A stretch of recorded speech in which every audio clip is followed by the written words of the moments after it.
only shows me who's on. I've already cried today.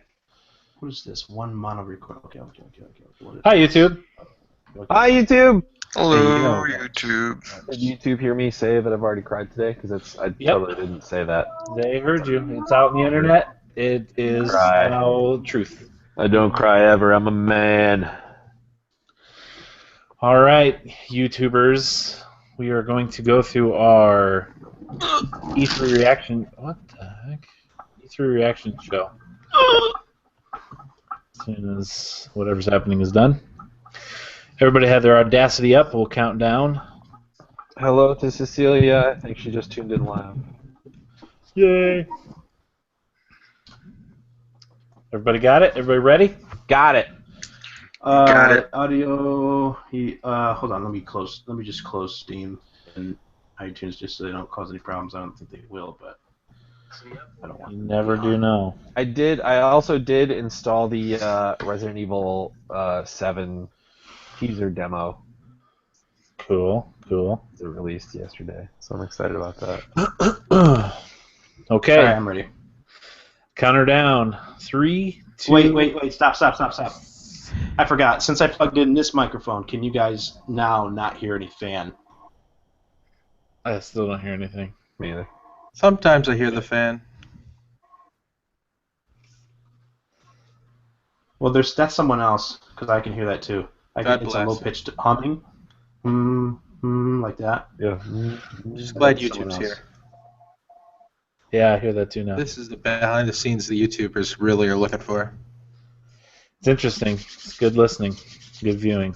Yeah. Okay. 3, 2, 1. Welcome, ladies and gentlemen, to the 70th episode of the South Dakota Gamer Podcast. This is a special episode. We are going to do our E3. Really, Dave? Nothing? I said E3. It's over with. I totally thought it was happening. I'm Not anymore. disappointed. We're going to The do our special E3. thing about this episode is that it's episode 70, and there's 70 people on this podcast. E3 2016 Introduce yourself and tell us where you're reaction from. show. Sure, let's do it that way, Dave. The order that everybody has on YouTube is going to be different for everybody. So actually, I'll just do it. Since Obviously- everybody knows where Chad's from, we'll only have to listen to 69 people do it. Obviously, I'm Chad. I am from South Dakota. Josh, where are you from? Yo, I'm from the great state of Indiana. Okay, we didn't need adjectives and stuff. Just a state. Isaac, where are It's you a from? state and it's great. I am in Say what it's Maryland. great at. Say it again. I'm in Maryland on the beautiful East Coast No, adjectives aren't allowed, along Isaac. Well, the you Atlantic. set a precedent, Josh. Dave, where are you from? I really didn't think we were going to do this. I was making a joke. Well, it's but too late now. We're over halfway through. I'm from Michigan. Awesome. And then our special guest this week, first Patreon supporter, Evan Steele.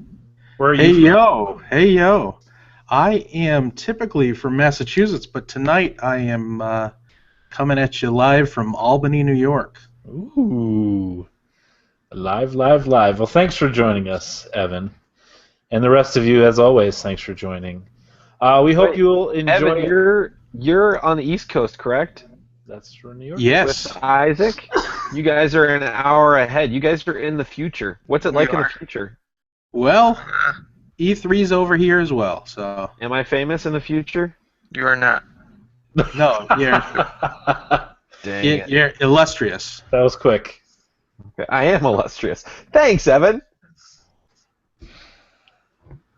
Okay, so here You're we welcome.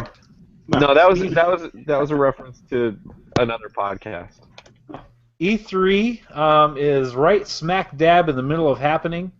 The press conferences were Sunday, Monday, and this morning, and now all the people that are there are all playing the games and having the special appointments and seeing the stuff behind closed doors. Here we are, the regular guys. We're going to go ahead and let you know what we thought about all the things that were shown, give you some of our favorite things. But first, before we get there, last week, if you listened, which I'm sure you all did, we went through and gave our predictions. Actually, it was a couple weeks ago. Yeah. Give our predictions for what we thought we'd see at E3. And since we have an impartial podcast host this week in Evan, he is going to go through all the predictions we gave and then assign points to those said predictions, and we'll see who comes out on top. There's nothing to be won here. I'm not sending anybody anything. Bragging rights. Because you did. Sure. Because we just aren't. So, Evan, whenever you're ready, take it away, sir. Yeah, the only thing about these E3 predictions is I don't want anybody weeping on the other end. Well, no. Okay, as we go through this, and we feel free to argue, but no weeping. Josh was talking about weeping. I was saying that I never cry because I'm a man. Oh. That was after Well, you. we'll Okay. see. We'll see. First up on my list here, we're going to go through the beautiful predictions of a beautiful host, Dave Mann. Thank you.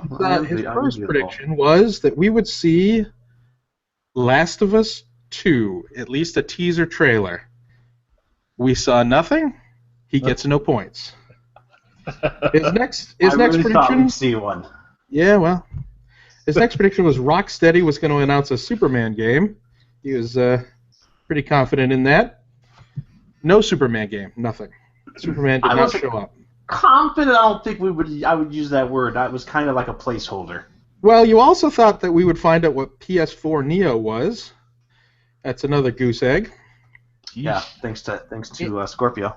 And you rounded it off with that BioWare's Mass Effect would have a really big showing. And while we did see it really big, it was not. Correct. Your crazy prediction, though, that Robert Downey Jr. would be there to announce the NX, it didn't happen, but I'm giving you partial credit for the quality of the prediction there. Creative points. Okay, so you're getting half a point there. Creativity. Okay, All right. we'll go back to your percentage there, but you get half a point. Okay, Uh-oh. let me look back here at my list. I've got two lists I'm monitoring here. Okay, next we have Josh. Okay, Josh thought this is the year. He stuck with a couple of Valve predictions, and those are going to bite you because they always bite you. Yeah, I'm gonna say right now, like that, those were both dumb because Valve never has. I do have like 3 was dumb, Yeah. but Valve never has to make another video game ever. True. So yeah. So future restrictions will be 1 Valve prediction if you want to get any points. Portal 3 or a new Portal of some sort. We saw nothing. The next one was a very interesting prediction of yours. Your prediction was that Resident Evil would be rebooted and we would not get Resident Evil 7. Unfortunately, we got Resident Evil 7, so I award you no points. Yeah. I don't know if you can say Exactly, unfortunately. Your next Oh, yeah. Unfortunately for one the of the points. best. For the Your next points. one was one of the best predictions. You said we're going to get a AAA Marvel video game, and you were suspecting it would be Spider-Man, and bang, you get all the points for that one. Nailed You know credit. what? Now that I hear that said out loud, that might be a bonus point question or Because he prediction. called the hero. Yes, because I forgot that he called the actual It was a good one. hero. Yeah. It was a good one. Lots of beautiful feelings going your way. But then you said that PlayStation would announce that they're done with the Vita. That was a very bold prediction. They did not announce that, although they did not talk about the Vita at all. They didn't say it one time. Okay, you get no credit for that foolishness. This next one's a little Do tricky. you have though. a Vita? No, I do not. No, Evan. I don't have a Vita, no. Okay. Nope. No, I stayed away from that mess. Okay. But you think it'd be foolish to announce that it's not going to be? Trophies on the go, yeah, Dave. they just let people have hope and just keep going. 4 years from now, they still won't even announce it.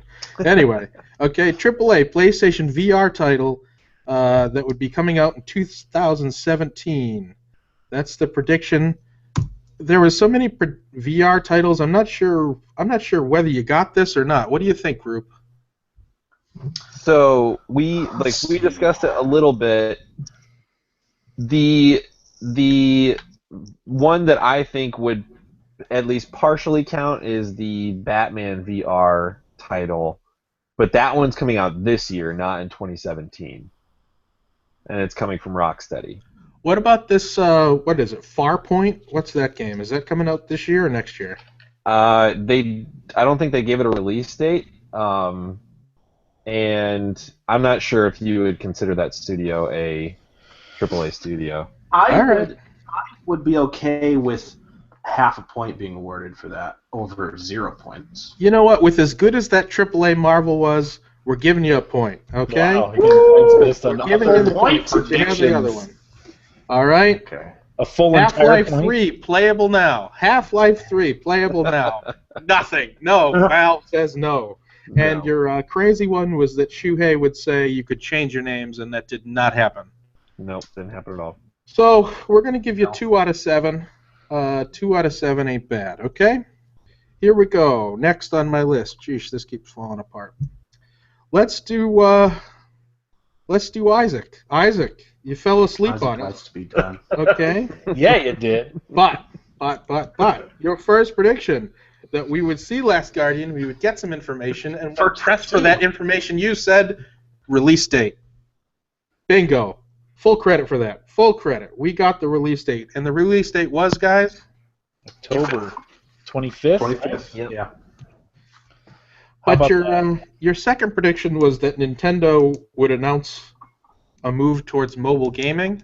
It's pretty thin ice if you said Nintendo was going to announce anything other than Zelda and Pokemon, because they didn't. So you get no credit for that, but you got 1 out of 2. That is What an idiot! we're going to have to go back to that, because that sounds like a pretty good percentage. I totally Our final thought, man here. Oh, percentage. Our final man. Sleeping! Hold on there, guy. Our final man is Chad. Okay, we're going to go to you. We're going to see how your percentage is. Okay. Oh, this isn't Your about first percent. prediction was seemed to have some steam going in. Okay, Red Dead Redemption 2 trailer. Nothing. We saw nothing like that. Okay. Man, I would have saw something about New that. point. Your next prediction here. Okay. Amy Hennig's new game from Visceral, the Star Wars game. You said we were going to find out what it was, and we found out. We got 2 seconds of footage. It was more than 2. I think it was literally 6 or 7. 6 or 7. I'm gonna 1 second lobby per for step. Chad here. Okay. What's the lobbing? What are you gonna lob at? I feel like think that it's was lobbying. I feel like that was gameplay footage that they were showing, and I feel like Chad should get credit. Well, Chad's prediction was that we wouldn't see gameplay, but that we would find out what it was all about. We're What's parsing the story? words. Who's the character? Who cares? We'll give you some amount of credit. I'll decide later. Okay. I don't know. Elder Scrolls This Evan guy. Yeah, Elder Scrolls 6. Nothing. Nope, it wasn't. There we would was a quote though from somebody at Bethesda that says it. Todd that Howard. said He said it is in the works, development. but it'll be a long time. Yeah, he Yeah. did. But that was after the fact. That's like the opposite Yeah. of a tease. That's like, this is why we didn't tell you about it, because we're not thinking about it. Yeah. Okay. But you did have one prediction here. You thought that we would get some tease of Kojima's game. And boy, did we ever get some tease. Oh man. Okay? We're going to have to talk about that later in the podcast, but I award you full credit for that foolishness right there. Hooray. Destiny 2 to be revealed. Nope. Not what I saw. The next thing was that we would find out that Oculus Rift would work with the Xbox 1.5. No go. That was not part of it, although could be maybe hoped. It probably for. will be, but they didn't talk about They it. mentioned It's it not part of in it. they mentioned it in VR in conjunction with the Scorpio, but not Oculus specifically. Yeah. And then you also had one that slipped by me at first. Apparently, when Isaac was giving his, you said, "Great minds think alike." I have that on my list as well. Uh-huh. So we will give you credit for that. Okay? Cool. So you're going to get 3 out of 7 here. I'll take it. All right. So let me just do a little bit of math here. 3 out of 7, 2 out of 7, half out of 5, and 1 out of 2. Isaac, you have 1. No. You have 1. 50% accuracy rate. Okay. Are you guys ready for nothing. this? It Are is you guys ready nothing for that was this? coming your way. Do it, Isaac. That's it. I beat you guys in my sleep. Evan, it's Technically- been great man. having you on the podcast. We'll see you around. Those predictions in your sleep, that is a false statement. Now, if you would have sleep talked and gotten an accurate prediction, I would Moments just like to past know that, what your just- other predictions were that you slept. Like, what was written there? Did you have anything like beautiful that we would have wept about how accurate it was, or would we'd be laughing at you like we laughed at Dave? I'm in the process of deleting them all right now. Okay, good. the reason he fell asleep is because it was late and he was reading, trying to come up with predictions at the last minute. 'Cause he Dave, did it's no okay. research It's prior okay to the to lose. podcast. It's all right. Well, technically, All right. go ahead. No, go ahead. Huh? I was moving along, but you have something to say. you Go said for it. well, you wanted to move along. That's okay. All right, we'll move along. So as it stands, just to recap for the points, I don't know what percentages are, but for the points, Dave has 0.5, Josh has 2, Isaac 1, and myself 3. We blew it on some and surprisingly nailed it on a couple other ones, so that's always fun. I Alter look forward fortunes to- on another. That's okay. Yeah, we change things on the fly. We'll look forward to doing that again every year going forward. But that was fun. Well done. I think I did better this year than I did last year, and I'll take solace in that. Yeah, we should go back and listen. We didn't keep track, but all right. Well, that brings us to the press conferences themselves. EA kicked it off Sunday afternoon. I was on the road getting updates from Evan every once in a while on things that happened. And then once I did get home that evening, I was able to go back and go through it, watch everything. So EA is first. We'll go through the things that I wrote down. Again, if you have something you want to bring up or talk about, feel free to do so. We can do that. That's what this is for. So EA, their first thing was Titanfall 2. Gave a release date, which I think we already had from before, October 28th. And they are going to have a single-player campaign. And I will tell you, you let me know if you think the same thing, but I'm thinking about all of E3 this year. It's the year of the grapple hook. I was just going to say, they have a Scorpion-style grappling hook in this game. There are grapple hooks everywhere this year, and Titanfall 2 has one of them. So, who all played Titanfall? I did. Yeah, I did too. I did not. No? I did not, and actually the footage they showed here at Titanfall 2, I just was sitting there going, this is not for me. Yeah? Okay. Nothing here for me. Yeah, Titanfall's fun. It was, the wall running and everything was kind of first with them, and then Call of Duty copied a lot of that. But it was fast. It was different. It definitely lacked in some areas, I thought. Single player being one of them, and just I know the community or the group of people fell off pretty quickly playing that. But I know I had a lot of fun with it. We played with a good group for quite some time, and I look forward to the second one. I definitely want to play the campaign. They're killing it, releasing it like a week before Battlefield 1. It's crowded. It's a crowded October. I feel like it's going to be the same story as Titanfall. Well, it's EA against themselves is the thing. Yeah. It's crazy.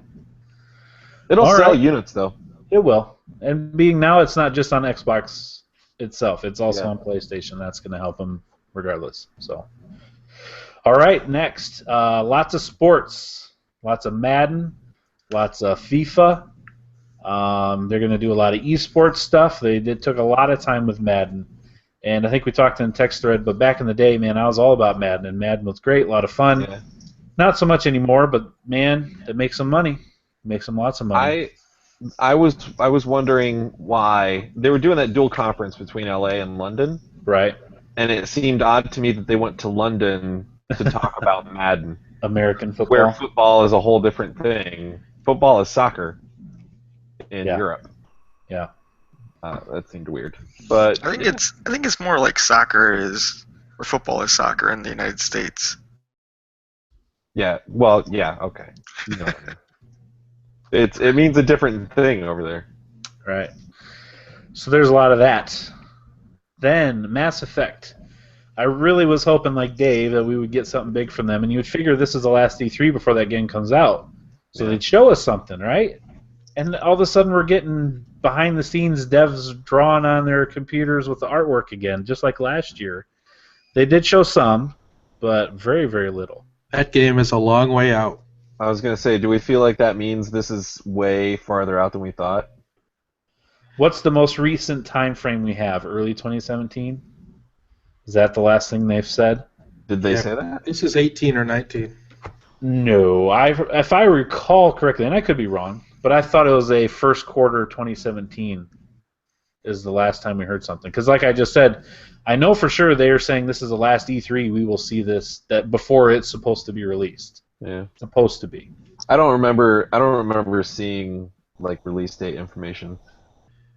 Because I'm pretty sure it was supposed to be this year, and then they delayed it into first quarter I of don't 2017. I don't see how that's the case that they would have more to show.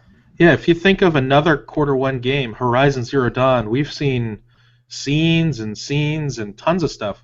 True. They had nothing to show. Otherwise, they would have showed it. They had nothing You in would this think whole so. conference. You would think so. Hmm. I could be wrong, but it's too bad we don't have a fact-checking squad. Okay, so next. Oh, the one thing I did see later today, I forget who it was. One of the directors of the game came out and said the girl that wakes up at the end, her last name is Ryder, R-Y-D-E-R. So that is your main protagonist. You can be a girl, you can be a male, just like the last Mass Effect. But that's the main protagonist, and her name is Ryder. Cool. So there you go. It looks pretty good. What we've seen. Yeah, I'm excited. I love Mass Effect. Love it. I liked what they said about like you're going to this new star system and you are the alien. Yeah. Like that was always the case, but like hearing them say that and thinking about it from that perspective is cool. For sure. All right, next for EA, this whole entire week EA Access is free for anybody. So that's the $5 a month club where you can get in early 2 weeks for all their new releases. And then there's also a catalog of games that you can go ahead and play at any time for free. So in order, I'm sure, to try to hook some extra people, that is free for anybody all week long on Xbox One. Next, FIFA Football is getting a story mode, just like which basketball game was that Spike Lee did? 2K16. Yeah, Spike Lee did the whole story, and I heard, it was kind of weird. Well, now they're trying that in FIFA, so you'll if you do that story mode, you can play through that. In my notes, I have FIFA 17 dramatic story mode. Why? Question mark? Question mark? Question mark? Yeah. Also, managers. Yeah. Very colorful 3 managers. managers. How about it? You guys ever played a FIFA game? Mm-hmm. Yeah. Sadly. Yeah, they're okay. The games I played were never bad. They're actually really popular. I mean, They're Yeah, one of they the more FIFA games are huge. They are, for sure. All right. Then with EA, we saw some Star Wars stuff. They flashed on the screen Star Wars logo along with 7 different studios all working on Star Wars games. They said we are going to get a new Battlefront next year, which will have a story mode as well included. They also said Visceral's game, which is Amy Hennig's game, will be out in 2018, and then talked about Respawn having a third-person action-adventure game. Also, they didn't give a date for that, but also said they're working on one, which they're the guys that are doing Titanfall as well, the old guys from Infinity Ward. And then they showed some footage as they're talking about this. That's where the Amy Hennig game came in, and then also they showed a guy with a VR headset on, which we learned about later on last night. And then they also showed some guys in like the motion capture suits having a lightsaber fight, That was really cool. which I thought was neat. So there's a lot of Star Wars coming down the pipe, Looking forward to finding out what that's about. for sure. What all of that is, except for Battlefield. If only Well, they that is told our- us about it now. I was the least excited I've ever been about a bunch of Star Wars stuff. They had so little, like, we knew everything they showed us. Yeah, they Show didn't us give us one anything new new. thing. Yeah. One new Yeah, thing. I will agree. I didn't necessarily get any more excited for that Star Wars stuff. I was excited when I saw that one guy like that they just panned across wearing the VR headset. Um, but yeah, like these games are so far out. It is exciting, but you know, When it comes, it'll be great. right. And then finally for EA, they showed a Battlefield 1 trailer, which we talked about when they announced Battlefield 1 being the World War I game. I think it's pretty cool. I think it looks great.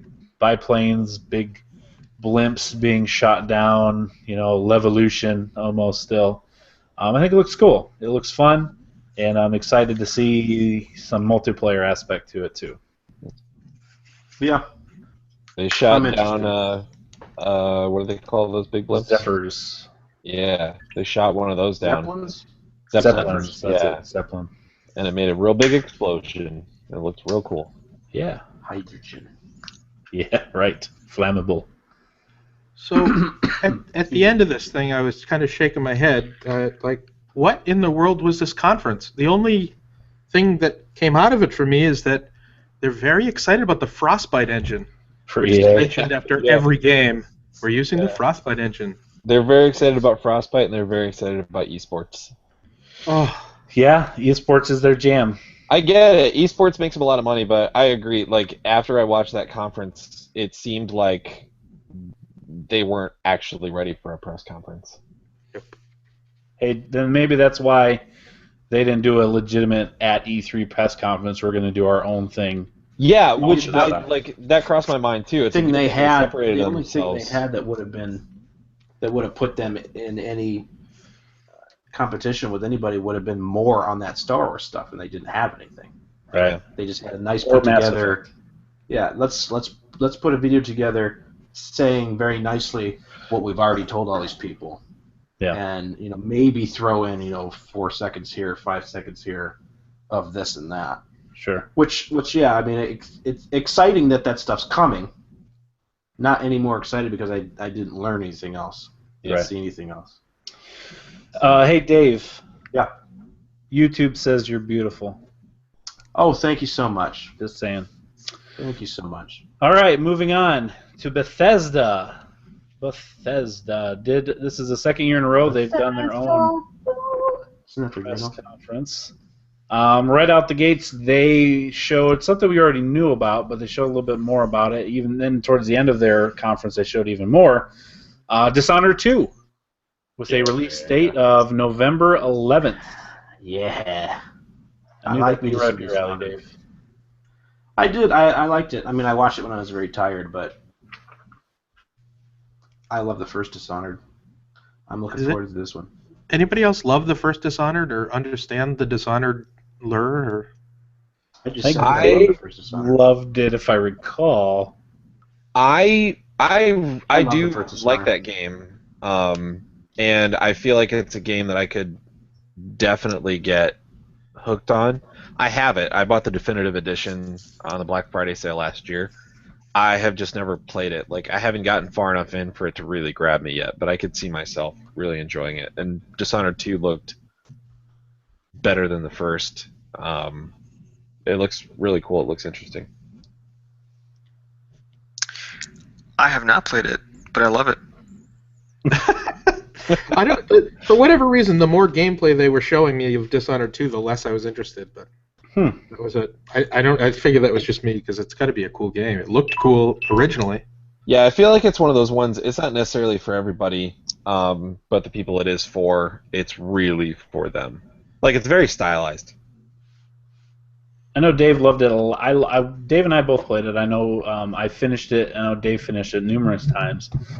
It gives you that London kind of thief type feel. Yeah. But what you did in the city affected the way the city kind of developed. So if you were just a brutal killer, it became real dark. If you just kind of, played a little nicer, maybe didn't kill everybody, things were a little bit more hopeful. And then this new one, you're going to be able to play as Corvo, who you played last time, or you can play as Emily, which is the new. She was in the last game, but now she'll be playable in this one. So it looks very brutal, or can be, but it looks like a lot of fun. Yeah. Kind of reminds me of a mix of Bioshock Infinite and Fable. Yeah, it's got some of that graphic style for sure. I read an article today that said you could play through the entire game without using powers at all. Interesting. Yeah, there's different types of. They definitely challenge you to go through. Either try different ways. Either killing everybody. You can go through without killing anyone. It's very fun. The game is meant to be very visceral and very. Pretty right in your face.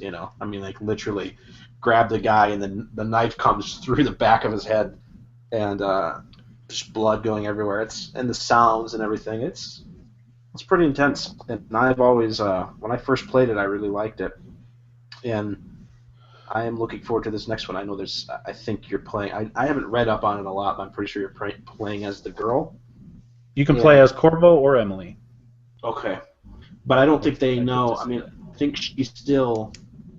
I think she's the Empress, isn't she? Also. Right. Yeah. But nobody. It starts knows with she's her. Yeah, it starts with her like taking the throne or whatever. All right. Next. I got 11/11/16 was the release date for that. Correct. Yeah. Yeah. Okay. Next, they showed Quake Champions. They have been real good at bringing back some old cool games, Doom, some Wolfenstein, some of those games, lots of fun. I enjoyed both of those, and there were some rumors about, is Quake next? That's the next game that foreseeably would be redone, quote unquote, and they're doing it to some degree. It's going to be on the PC only, and my question for you guys, twofold: did you play any Quake back in the day? And then secondly, does this look like an Overwatch type game to you?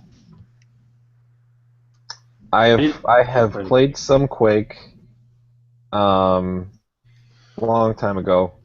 And yeah, like I get the impression that this is like a arena combat type deal. I feel like the name like the name kind of indicates that too, I think.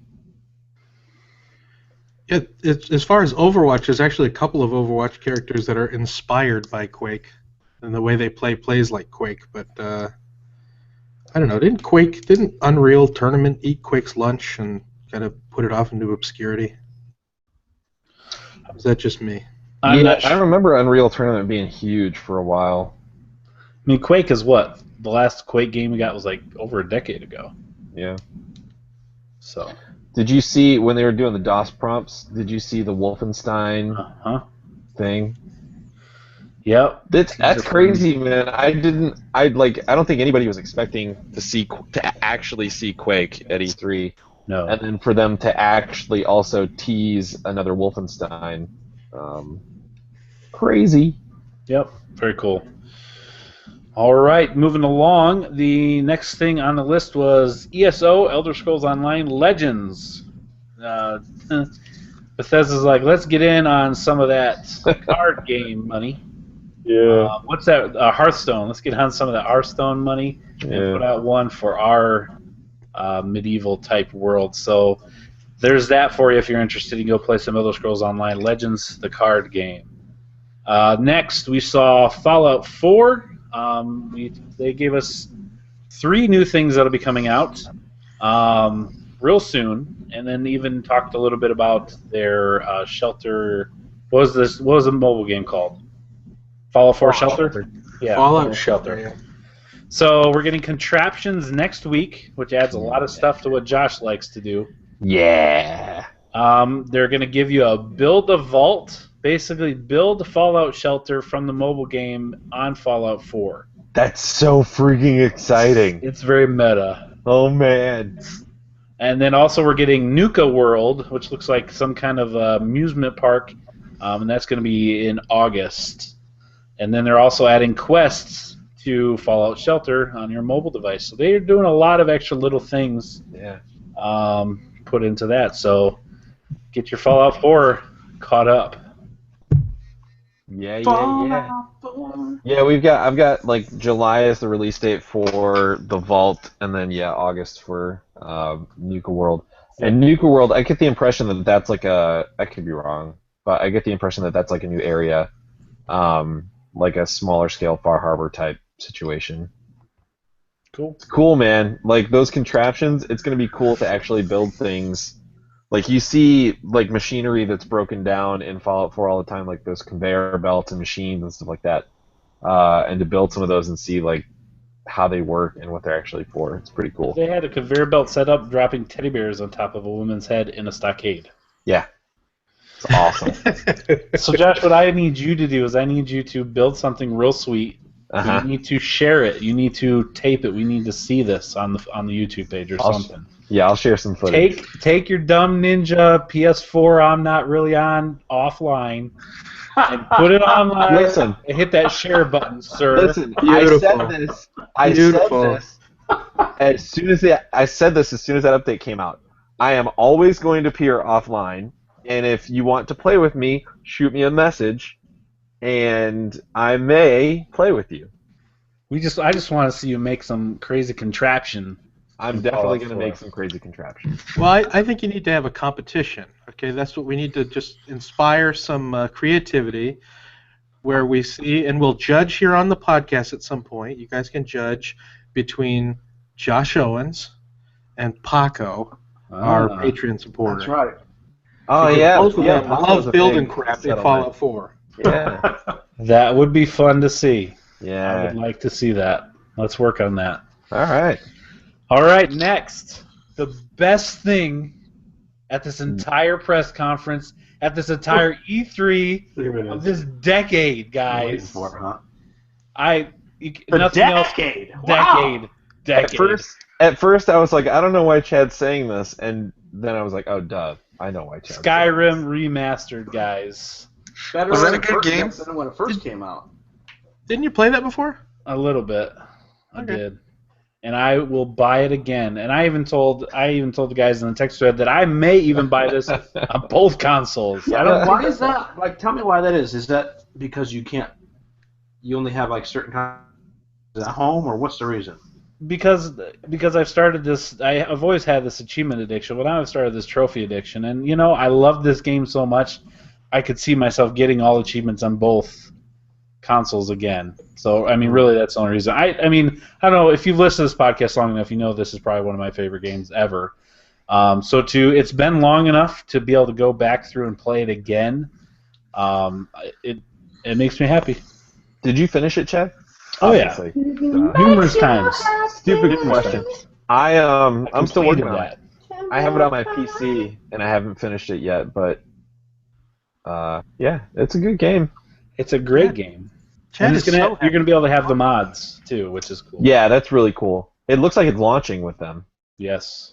So Yeah, I'm excited. It makes me super happy. So, and if you October don't like it, 28th. that's okay. That's okay. I do. Next, Arcane Studios has a new new-ish. IP. Prey. If you want to count putting out some information about a game and then going back to the drawing board, scratching all of that and making a brand new game, then we'll call this a new game. Well, this is a new studio though that's doing it. That Arcane wasn't working on Prey 2 before. Yeah, but there was already Prey 2 like gameplay and stuff. Right. But supposedly this game has nothing to do with that at all. Right. So, I mean, it looked interesting. It looks really good to me. Like this game is right up my alley. This is like a mystery horror situation. It's pretty cool. Yeah. All right, moving along. Doom. They're doing some snap map updates for Doom if you're into making some levels. And then the first level is free to try. And this is also the year of the grapple hook, and then it's also like the year of demos. Demos are back. Mm-hmm. So there are a lot of demos you can play, which is cool. Aren't they also doing like some kind of a, other than the snap map, wasn't there some other DLC that they were doing? I could be wrong. I didn't write anything else down. I mean, it's possible I missed it. Maybe I'm wrong. Did you guys play the Resident Evil 7 demo? I have I not. haven't downloaded it. I just downloaded it today. So yeah, it will be. I haven't.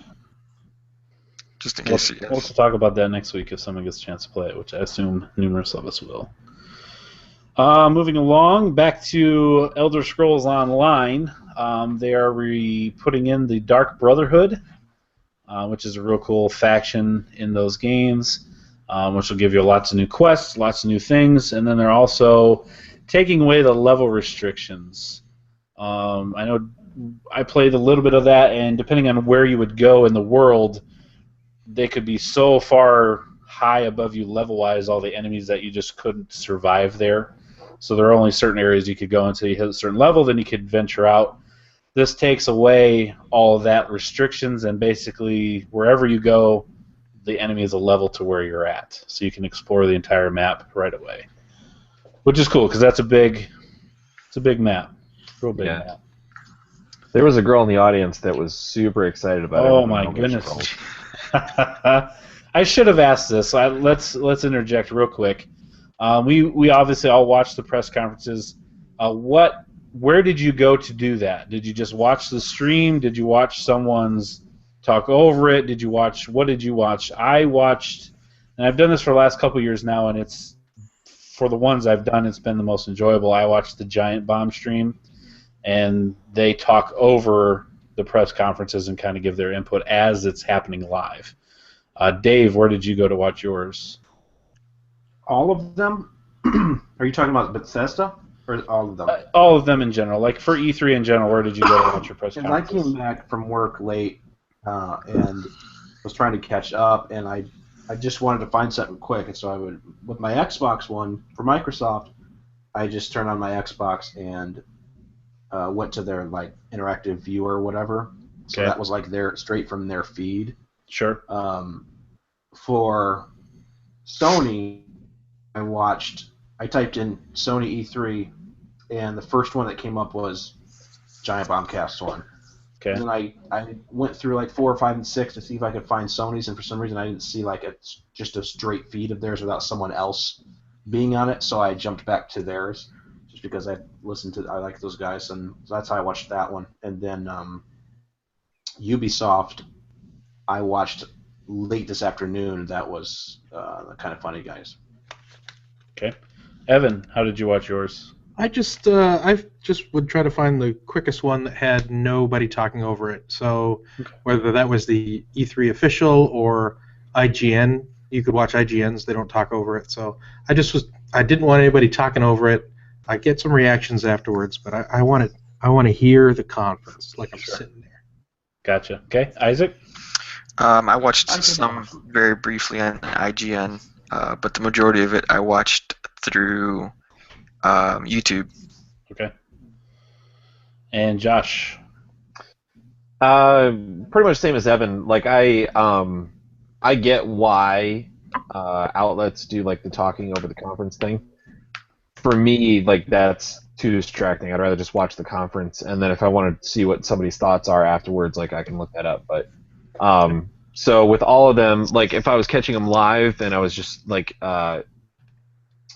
Microsoft's I watched on YouTube. Sony's I watched on YouTube, I think. The other ones I just caught, I think it was like an IGN archived stream. The other ones I watched archived. So Okay. Cool. yeah, just whatever I could find without like commentary. Okay, that was mainly for me. I was just interested how all of you guys consume that amount of content. Just interesting. So, all right. Finally, on Bethesda, they announced a couple VR things that they're doing, specifically Fallout 4 VR and Doom VR. Yeah. I think it's important to note they specified the Doom VR as a tour of hell Correct. and not actually game. playing the game, because I'm not sure you could play Doom in VR. That'd be crazy. Oh. Especially like I was saying, I've played Doom the last couple of nights, and I don't know how you could do that in VR. That'd be too nuts. Fallout VR would be super cool. Indeed. So yeah, that's exciting. Okay, cool. On did they say that was? Is that Vive? That's Vive exclusive, right? Coming Well, to Vive. They didn't say exclusive. yeah, I don't think it was exclusive per se. I think Because- they even talked about it in the Sony conference. So Didn't he talk about it when they talked about Scorpio, maybe? they may have done that too. Yeah. So, speaking of Scorpio, moving along into Xbox, Microsoft's press conference, they had the first slot on Monday morning when E3 quote unquote really starts. So they started off right away with something that was already leaked, everybody already knew about the night before, and that is their Xbox S and or Slim. It is 40% smaller. It has a Bluetooth controller. It also has an IR blaster. It does not have a Connect port.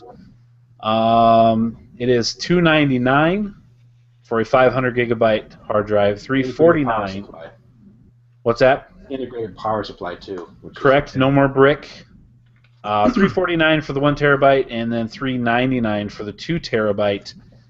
Coming out in August of 2016.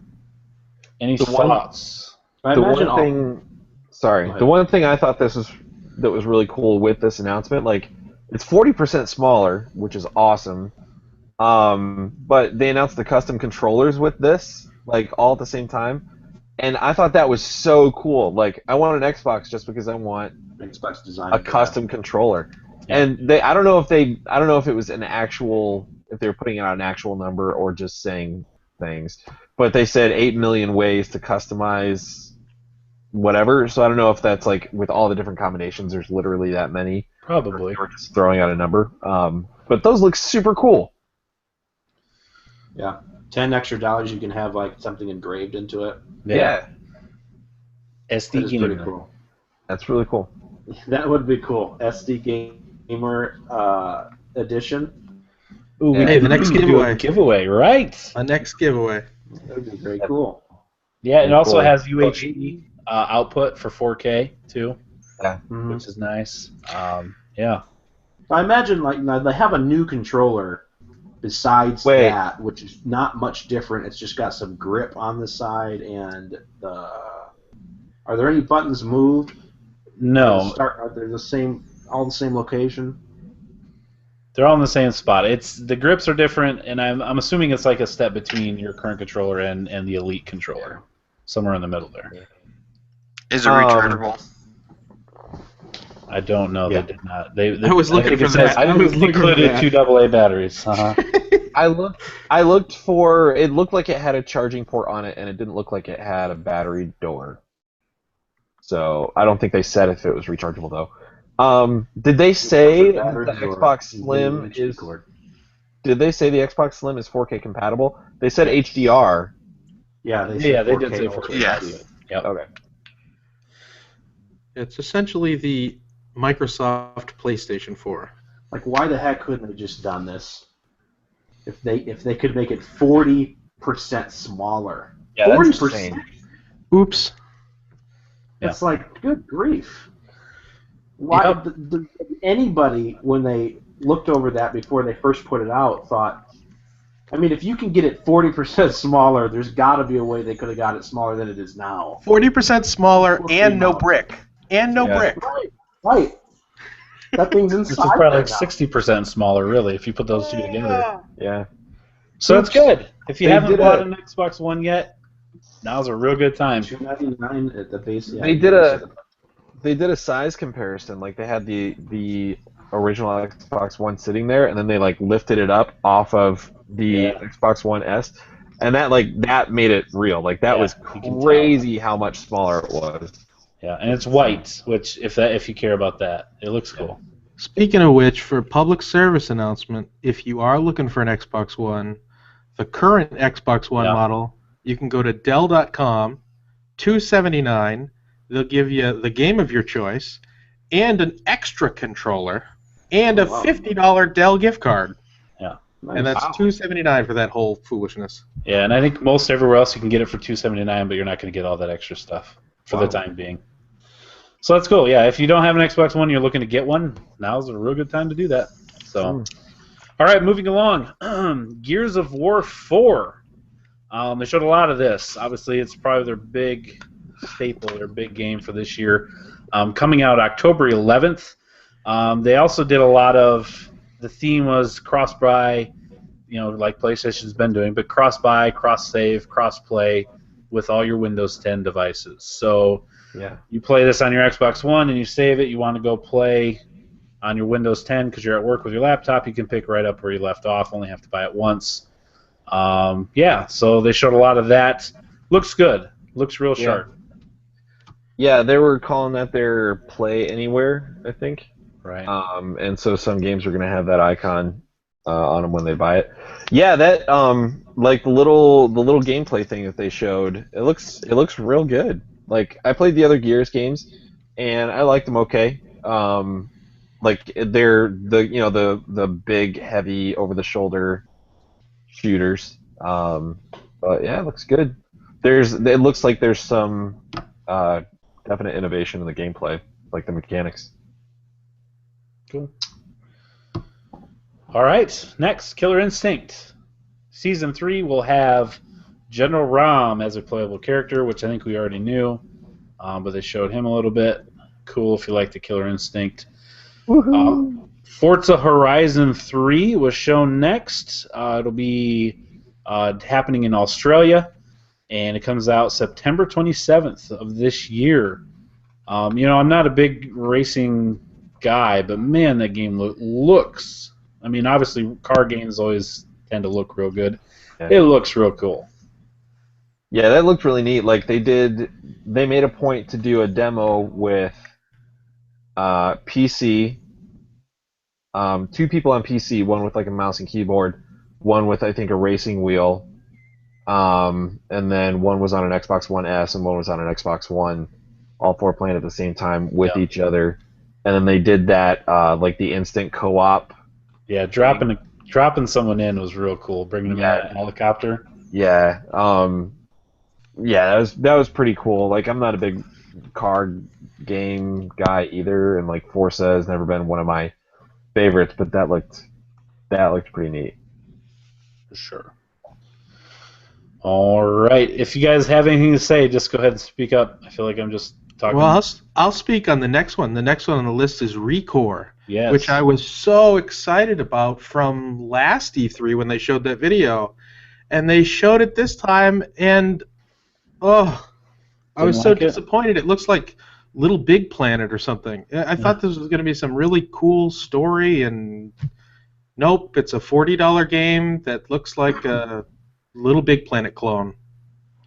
I felt sort of the same way. I was definitely interested in it prior to this E3, and when I saw the gameplay and the video and everything, it was pretty lackluster. And when I found out you pre-order it for $40, it made me. I mean, we talked about this before, like a couple episodes ago, about how price points can sometimes set a standard or give an impression to gamers about what your game is, and it just seems to me that it's. I mean, I was assuming this was going to be a full game, so why would it be $40? I don't know. And it's coming out on September 15th is the release date, so it is coming out real soon. But yeah, it's interesting. It definitely changed what I thought it was from a year ago. Right. So yeah, I'm gonna agree there. I feel like I was excited before I saw the gameplay, and then after I saw the gameplay, I was like, maybe not. Yeah. Yep. All right, next we saw a demo, which I was surprised to see the Final Fantasy 15 on the Microsoft. Yeah, that was a big surprise. But it makes sense if they want to reach that audience that may not be fully used to Final Fantasy, because I mean it's even still kind of known as a Sony platform game. Yeah. But they showed a big battle, epic in scale, but it didn't look real good. No. Like, it was real Nope. stuttery, and I had a really hard time being able to figure out what was actually happening on the screen. And I was thinking, like, while they were doing that demo, I was thinking, I hope it's not this way, like, when I'm playing. I hope it's not this hard to figure out what's happening when I'm playing. like usually when you're in a boss fight like that, like it's very clear where you're supposed to hit an enemy or like what you're supposed to do. Like a game will kind of direct you, and it to me it wasn't clear where you were supposed to hit this thing or even who was hitting it or when. Like all he kept doing is that little like shadow dodge thing, and like I couldn't tell if anybody was doing damage to this thing or what was happening, and then all of a sudden it was just dead. And I was like, I don't even know what just happened. Do you think that had anything to do with the fact that it was on Xbox? I don't think so. No, it's more the gameplay. Like I'm saying, since most of it has been through PlayStation so far, like everything that they've shown, it was announced through PlayStation. There's not that much of a difference for normal people for that. No, I wouldn't think that. For whatever reason, I was a year ago getting Final Fantasy 15. I'm going to get back into the series. Every time they show this, I get a little bit more like, maybe this isn't for me. Yeah, even the demo they did, I enjoyed, but this seemed not as nice as even that. Yeah, I really liked the demo, and some people were down on that, but like, I don't know why. Maybe playing it will be different. Maybe when you're playing it, by the time you get to that point in the game, you'll know what's going on, and so it won't be like that. But and they still have time to clean it up a little bit. Maybe they just had some hitches, and who knows? Who knows? Yeah. Who can say? Next. Are we believing that all of these live gameplay demos were actually live? I don't think. I think there's lots of them that are not. Because I am 100% on the other side. I don't think any of the live gameplay demos were live. Well, some of them just the fact that a majority of the dialogue in those gameplays is obviously scripted. Mm-hmm. So you would think the gameplay has to be scripted to a point as well, or completely have already been done. Yeah, that's what I'm saying. I feel like it had to have been recorded beforehand, and they bring somebody out on the stage to hold a controller and like act like they're playing. A lot of people are scared to death of having something happen like what happened with Naughty Dog and Uncharted 4. Yeah. When he just sat there, which you knew that was a live play because that happened. But all these went off without a hitch, and these people were playing better than most gamers play when they're playing a game, even a game that you've played a lot. Some of them, I don't know. It just seems like, I don't know. Something about it seems very disingenuous. Like there was another conference, and now I can't remember which one it was, and that drives me crazy. But there was another conference where they did gameplay demos, but they didn't act like anybody was playing the game. They just showed gameplay, and I was like, that's what you should do. Like show and say that it's gameplay, but don't have somebody come out on the stage and hold a controller. That seems, I don't know. I don't like that. I kind of got that feeling when what was the zombie game, the open world zombie game? Days Gone. Days Gone. Yeah, it just seemed like it's almost like a demo that's released to like the general public, and you just play it over and over and over again. And he knew exactly what he was going to do. It didn't seem like he was, trying to figure it out whatsoever. And I mean, he works for the company, so I get that, but it just didn't seem. I would imagine that natural. I would imagine that every single one of these demos, going into it, they have an idea of what they want to show, so they know what they're going to do. If it is live, they know what they're supposed to do before they do it. So it's not. I don't think there's ever a time where they put someone up there, unless they pull someone from the audience to test something. But they're not going to put somebody up there who doesn't actually know how to finish the level and can't find the objective, and everybody's sitting there booing them because they're bad. Ooh. No, I agree. I have a hard time believing that any of that was actually live. When I watched the Minecraft stuff that I guess is coming up here, they had particularly these two people that came out to show off the different things with Minecraft, and the dialogue was so awkward. Yes, it was just hard to listen to. It was embarrassing to listen to. The way that they obviously were delivering these lines that were set up prior to, and I mean, doing their best to do it, but the dialogue was just so bizarre. I mean, it's one thing like some of these. It's always weird when you have the dialogue. You watch the gameplay, and these are some videos where it's not even. They don't even have someone standing up there with a controller, but it's gameplay footage, and you hear. It takes you a minute to realize, is this like voiceovers like for the game, or are these people because they're like role playing, and you can't tell if it's like, oh man, they're using like the actual names of the characters, and Tango, like there's 3 over here, and especially with I'm thinking of Wildlands. I had that moment with specifically- Wildlands. At first, I thought that it was like the in-game voices. Right. That's And then I was Ubisoft's like, thing. oh, this is guys playing a game. Yeah, Ubisoft does it all the time. which is Yeah. cool, but you realize not. I mean, I'm sure there are people that like to really get into it like that, but It it's like sounds most too of us- scripted. It sounds Right, too most of us scripted. are It's just- not real. Speaking of Ubisoft, Which you is guys so excited? Division? Yeah, I was just gonna say about the Division. It was weird that with the Division, it really sounded like a real person talking. Like they actually sounded. So they know how to do it. Like the first time when we heard about the Division, the first gameplay footage we ever heard or saw, those people sounded like they were talking normal stuff. Oh, I'm gonna do some buffs, or I'm gonna switch to my healing perk. Like they were talking like, okay, these are actual people playing the game. Yeah. It's not confused with what's in there. I was going to say though about the Division, to me honestly Destiny's DLC was more interesting to me than the Division's DLC, in my opinion. And I don't know if it's because I'm just more prone to like that fantasy style story that a game like Destiny has versus. Because I played through all the way through the Division. I'm level 30. I started, going into gear sets and stuff, and I haven't played it in a while. Me and Chad were playing it, and I really liked the game. I love the gameplay, and I don't want to take away from any of that. But the story is there, but it's not. And this is kind of flipping the tables because when I played Destiny, that's the thing that was lacking the most. The story was just weak and almost non-existent. And now, what I've heard from all of the DLC that they put in already, that they've really tried to remedy that, and there is an actual story here. And now the DLC to this, the Rise of Iron? Right. What's it? Rise of Iron? Mm-hmm. I mean, it's basically they told it like a trailer, like you can see the story that's there, and it's interesting to me.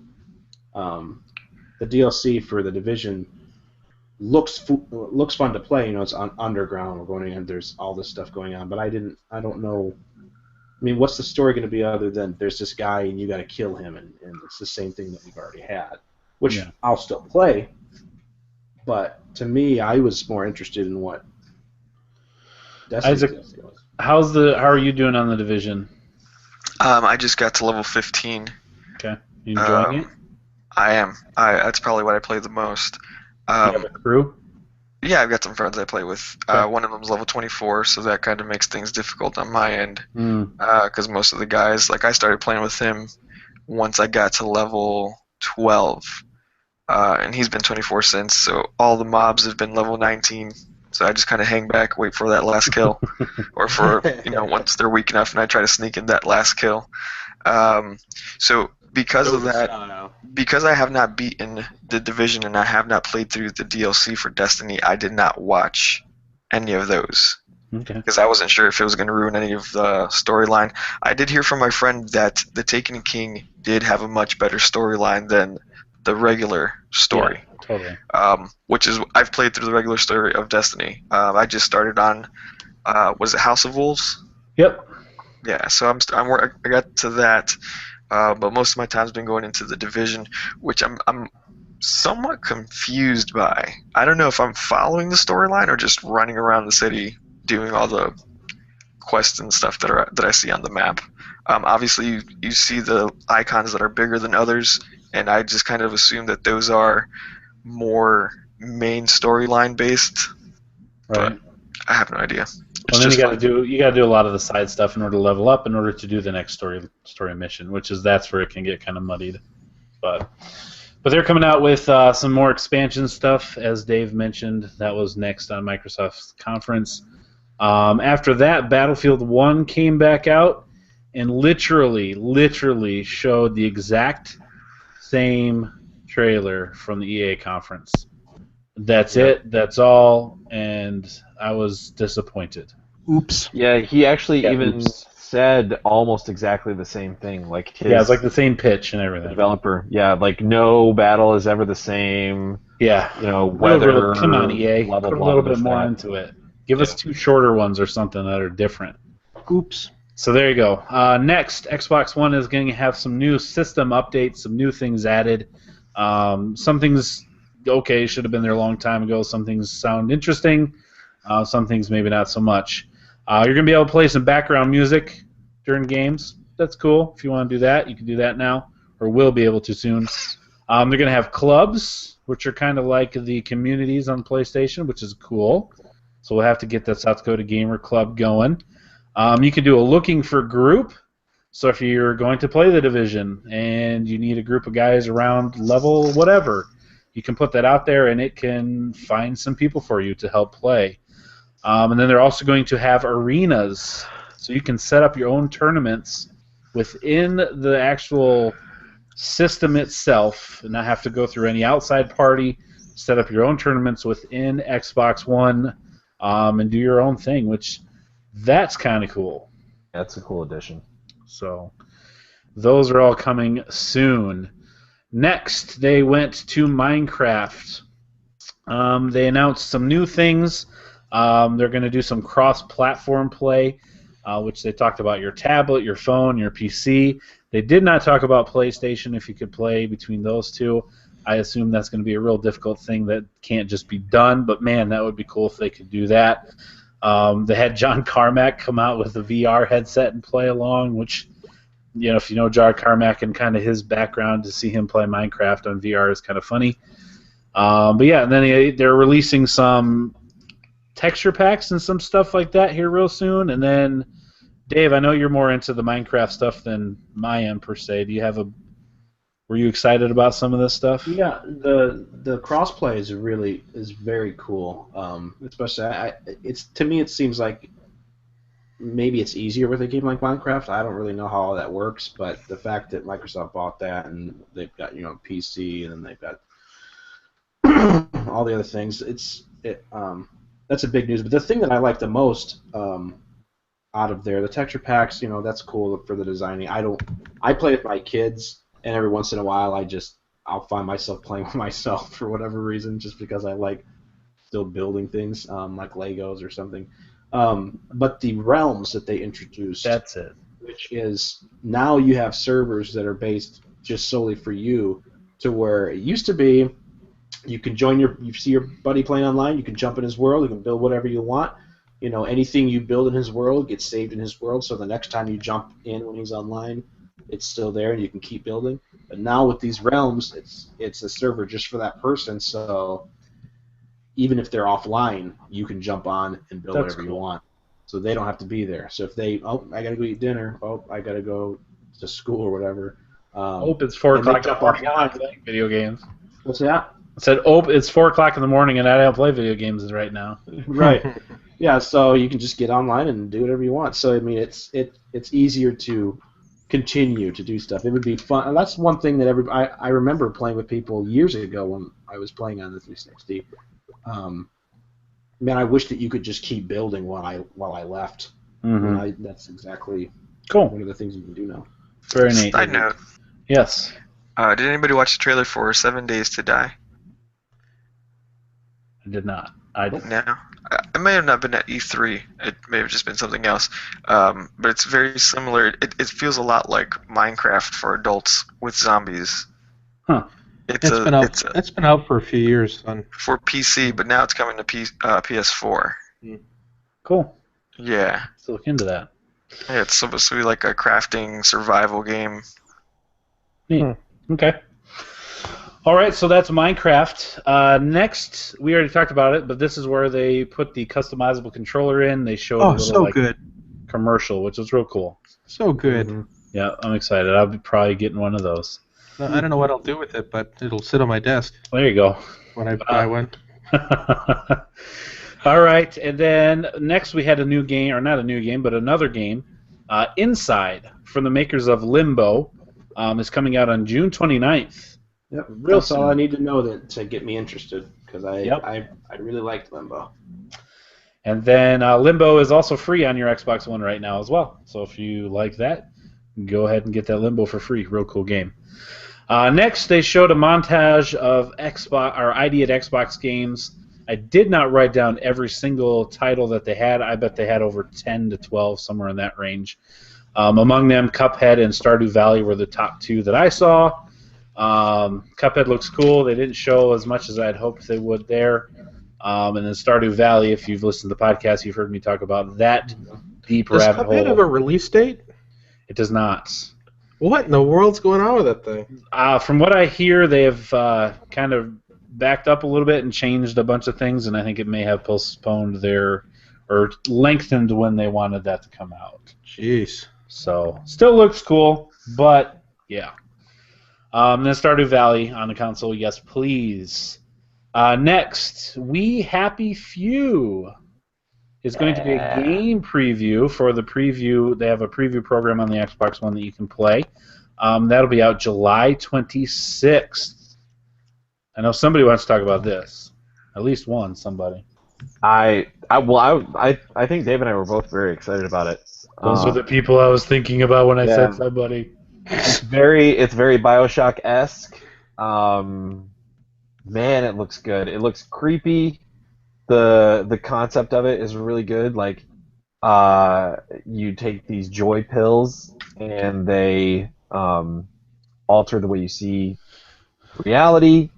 And this guy is like censoring news articles, like at the very beginning of the trailer, and then is not taking his joy pills and starts seeing things for what they actually are, and they're like beating a pinata that's not really a pinata, it's a dead rat, and then they're like eating the candy. Eating, the candy, which is actually parts of the dead rat, and like they got blood all over him.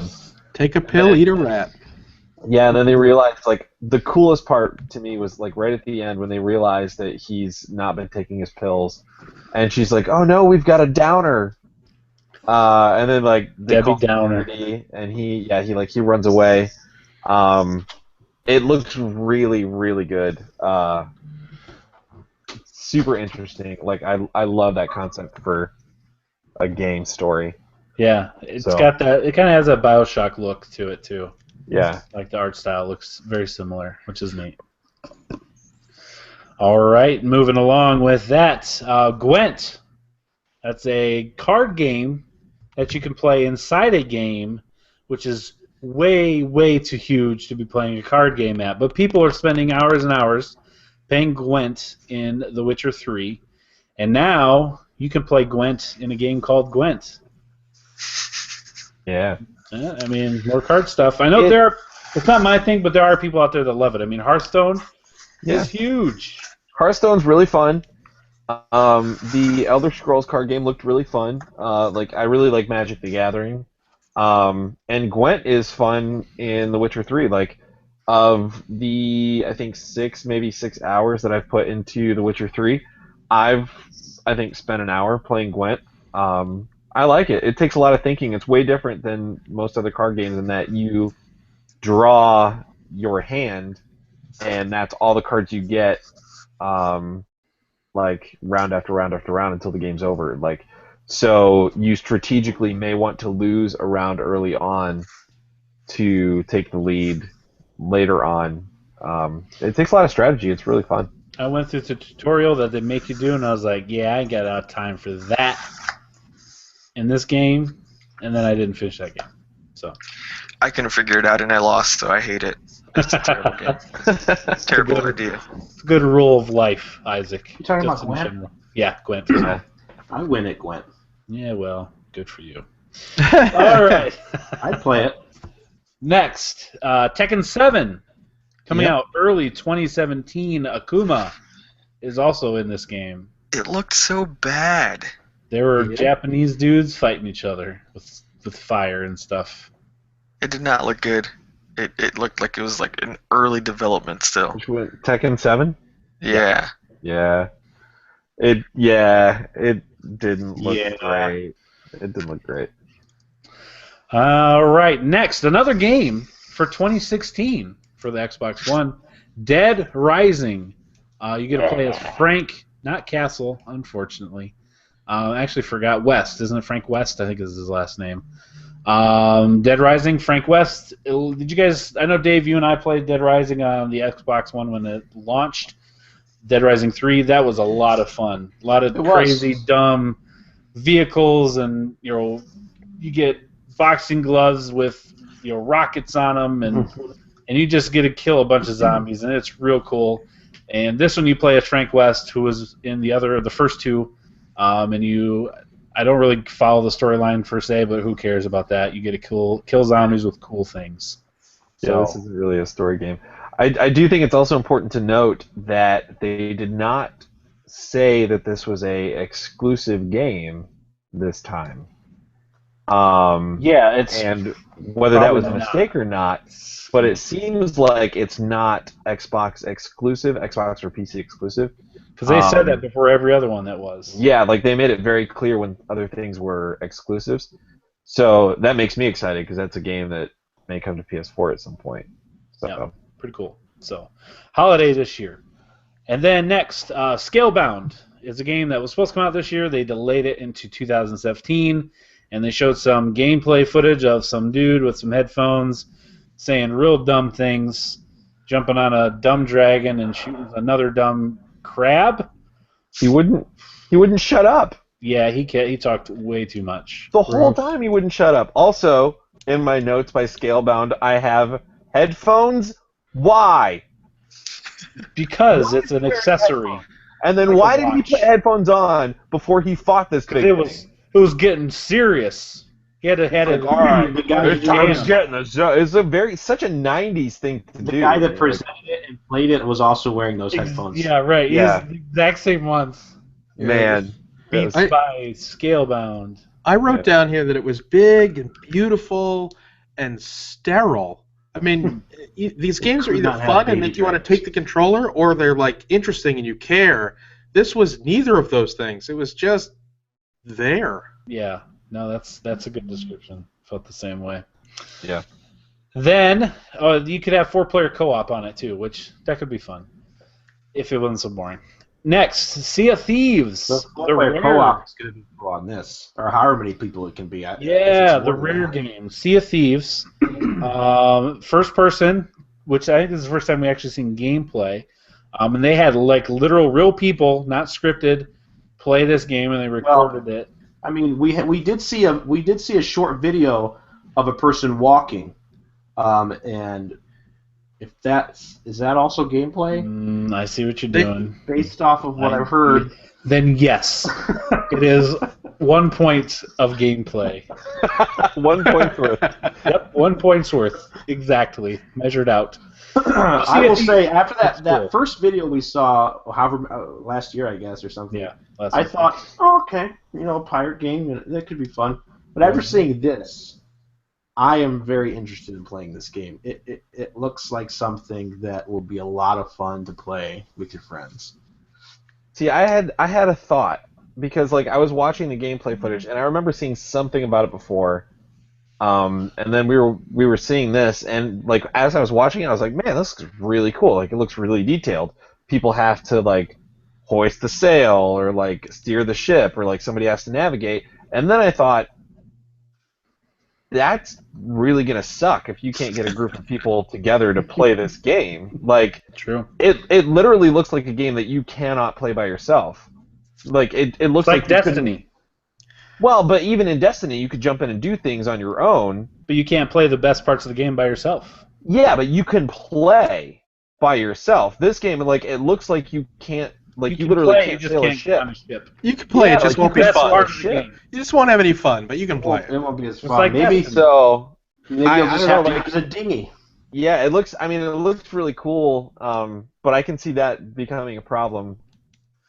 Like, they would need to retain a player base, I think. Well, I would assume there are several games in my library that I can play by myself, but I only play when there's other people to play multiplayer with.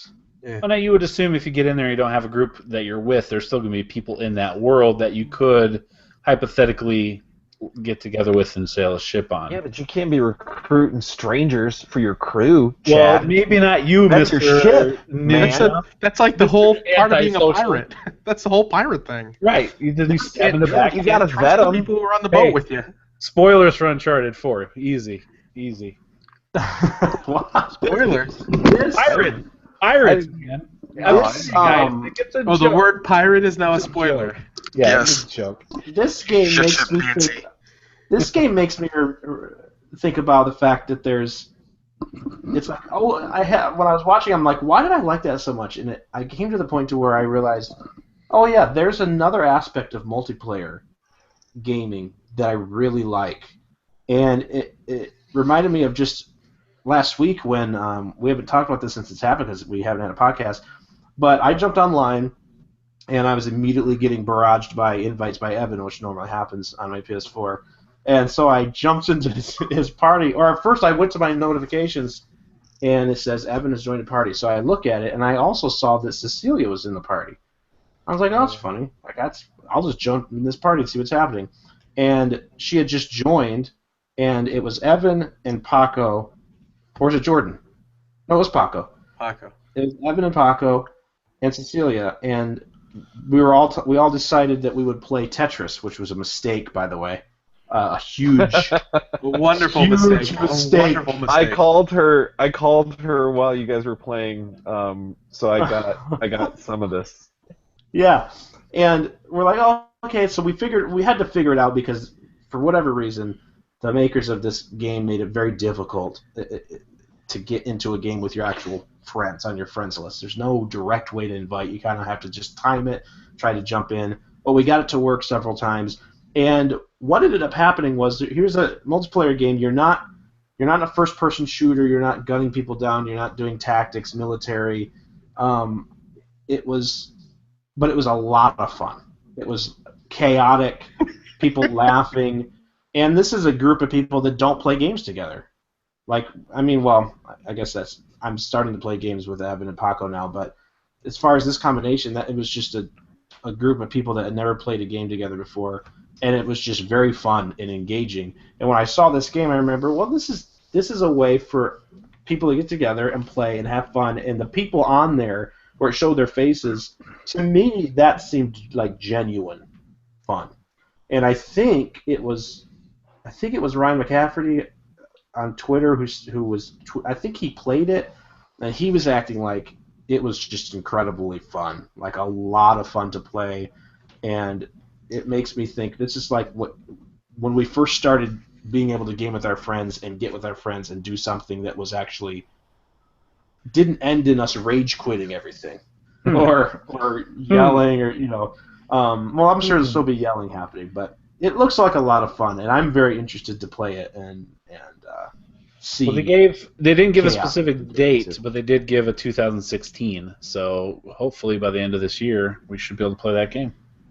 I think it'll be fun. Yeah. Next, a game for 2017, State of Decay 2. I'm also excited about this. Did you play the first one? I did not play through it, but I did play it. And the reason I didn't continue playing it is because, in my opinion, it was missing multiplayer. Yeah, co-op. That was the one thing it was missing. I thought if this game had co-op, this would be so cool because it's so much more of what you would want from some of these zombie games. They're a real survival zombie game. Are you guys familiar with it, the other guys? I played it very little. I think I played it on PC. It's kind of like Grand Theft Auto meets zombies. You drive around, you could do missions, you pick up people or don't pick up people. But yeah, it was definitely missing co-op. But the best part of this is got permadeath. If your character dies, you lose everything you did with that character, and you just weep over that character. Yeah, it's like Grand Theft Auto in the sense that, yeah, you can get in vehicles and you can travel open world and stuff like that, but there's a big survival element to this and a community building thing to it that with multiplayer introduced, I'm really even more excited about it because it actually showed that that time lapse scene almost of the community building, like 3 different stages, and growing, and it makes me really interested to see more about it as far as what is that. Like, what does it have to do with your friends? Like, when your friends come in, like, in building this community, and how it works with other playing against other players, even, or is there going to be that type of PvP? Or I'm interested. I'm way more interested than I was in State of Decay, the first one. I loved the gameplay in it, but it was like, man, I just wish I could play this with someone else. It makes sense to have co-op in this, but it just doesn't. Cool. So, Making our dreams come true. I'd definitely be interested in it. Excellent. All right, next on the list, Ryland's favoriteest thing that happened at this conference. Apparently. Halo Wars 2, coming out in 2017, beta available this week for Halo Wars 2. So, Week long. Yep, all week long. Ryland's a huge Halo guy, huge Halo Wars fan too. He was texting me a bunch when they announced that. Super excited for that. I'm not a big strategy game guy, so it looks fun. I like strategy games not so much on a console as much as on PC. It's harder. It's just, I mean, I guess if I did it more, it'd be a little bit easier. But it's just, I get so used to that mouse, and it just seems faster that way doing it on a PC. But Like StarCraft. StarCraft, Dune, Command and Conquer, Age of Empires, all those. I played all those different ones. And then there's some of them that I've played on console, and it's they put Command and Conquer on, I think, the Xbox 360. I think you could play it on, or the Xbox, one of the two. And I played it for a little bit. It's just harder to do, in my opinion. But I mean, if you do it a lot and you get used to it, sure. I mean, teach his own. To that point, like, I downloaded Tropical 5 because it was one of the PlayStation Plus games, and it's kind of that like civ building strategy type game, and it works much better on a PC than it does on a console. Yeah, I would think so. All right, and then finally, to close out the Microsoft conference, they did indeed announce their Xbox 1.5, also called Scorpio project. And they did it well. I mean, they ended on a high note, and then they interviewed devs. They had, people talking about it. They actually make games. They gave a date or a time frame, holiday 2017. VR will be capable, 4K output. Every game that you have in your Xbox One will also play on this system or your Xbox Slim. It's cool. I'm not huge on the technical aspect of it. I know enough to know when things are good and not. And it seems, and hearing people around the industry and people that work with it, just who we can listen to and hear from that are speaking, people are excited about this. There's a lot of power there, a lot of things they can do. Yeah, it's big. Yeah, Sorry, Dave. Yeah, the people are talking like this is not just really To know when things are good and not. Oh, how about that? That was me. Yeah, it was you. There are people that are saying it's not really. It's more so like a next gen console than it is current 0.5, and really pushing. There's even been talk that's possibly the leak specs on that are possibly what prompted Sony to not say anything about theirs, which is good, actually a good thing, for them to step back and that's only helping everybody else. And I think that PS4 is very much responsible for this announcement from Scorpio because they really needed to do something different and better than they did with Xbox One, which is still a great console. Both of them are great consoles, both selling great. So this is exciting news to be something that's supposed to be this much more powerful. And then the marketing they used beyond generations. Is that what they're saying? Yeah, gaming beyond generations. Do you think this will just turn into the next iteration of consoles?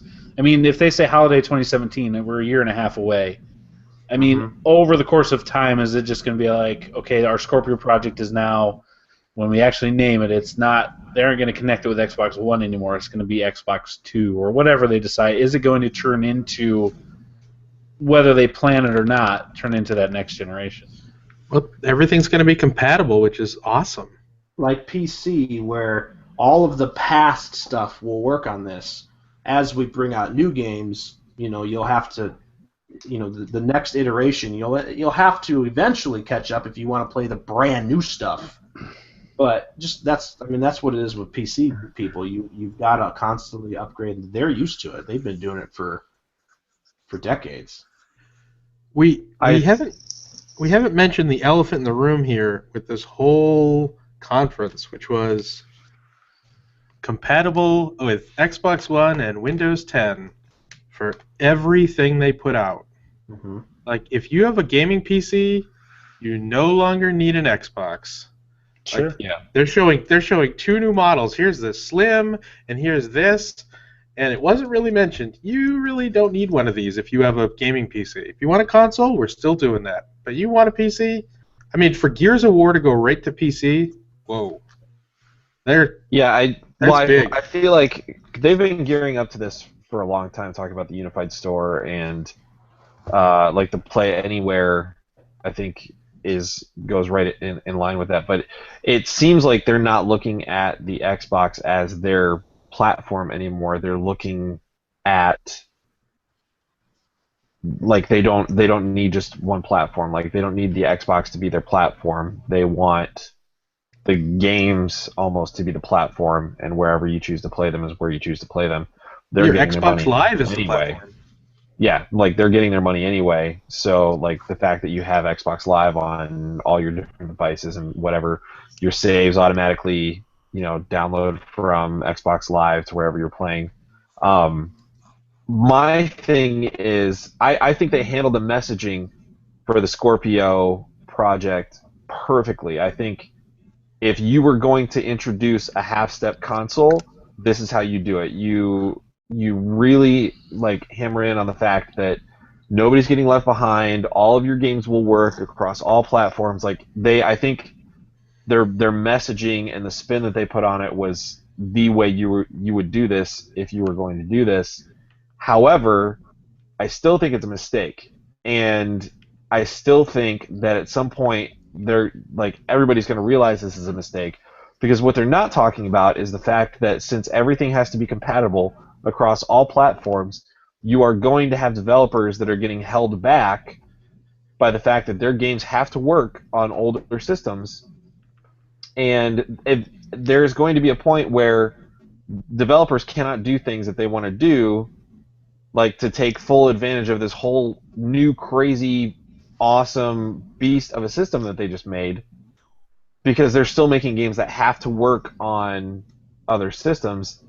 And I think if you are going to introduce a half-step console, this is how you do it, but I still think it's a mistake.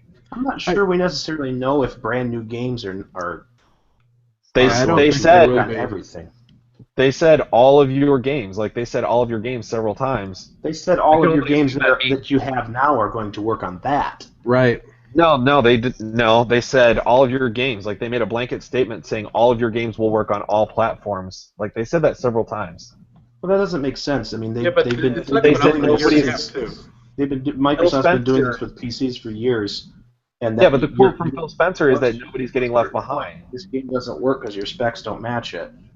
Yeah, but that's PC. Like, right, which is what's made them their fortune.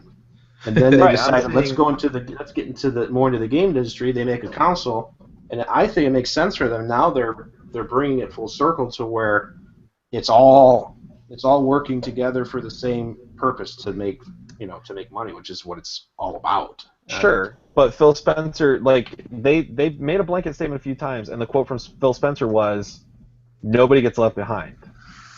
Like, everything will work with everything. We're not leaving any gamers behind." Like he said. But I think there's a point there's a sense of just understanding that, for example, like, if you're still playing on an original Xbox, your stuff's not going to work. If you haven't bought, a new console in like 3 generations. I mean, there's a certain point of, like, right now, most of what audience of what you're talking to is current gen.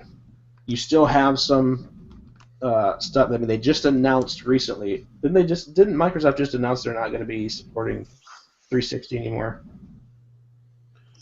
They did say something about it. I forget exactly what the phrase was. Something but like that. So, I mean, obviously, there's some sort of disconnect with older hardware.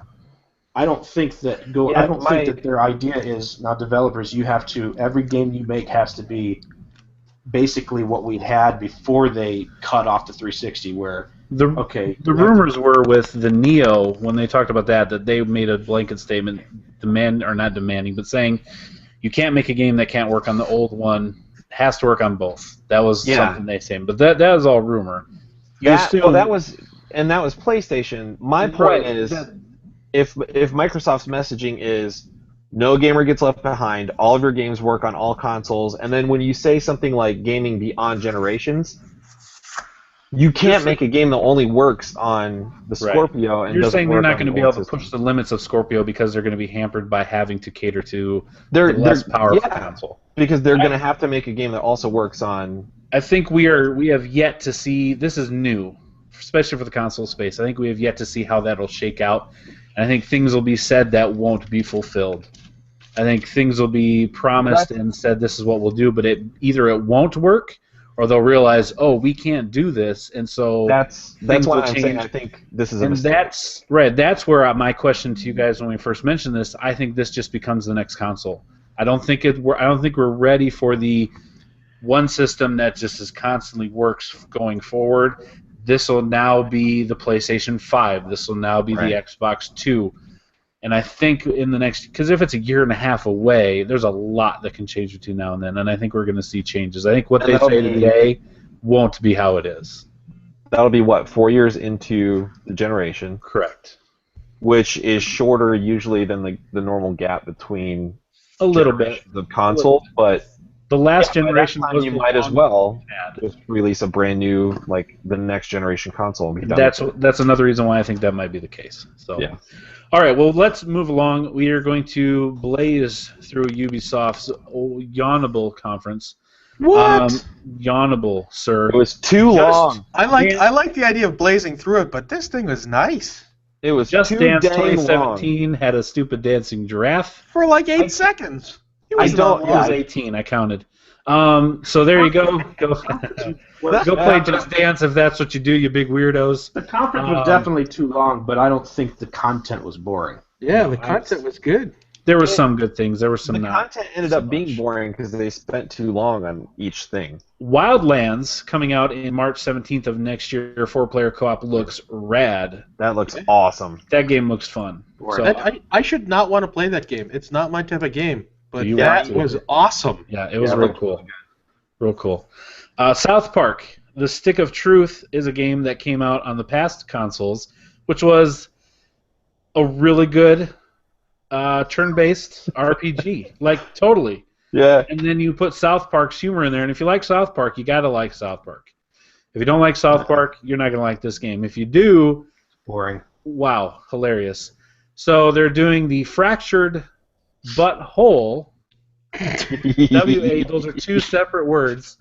On the you made it worse. Yeah. Fractured Butthole, as in... Complete, yeah. Coming out on December 6th, and if you pre-order this game, you will also get the Stick of Truth free of charge for your current gen console. But so on this, I know they spent 10, 15 minutes on this game.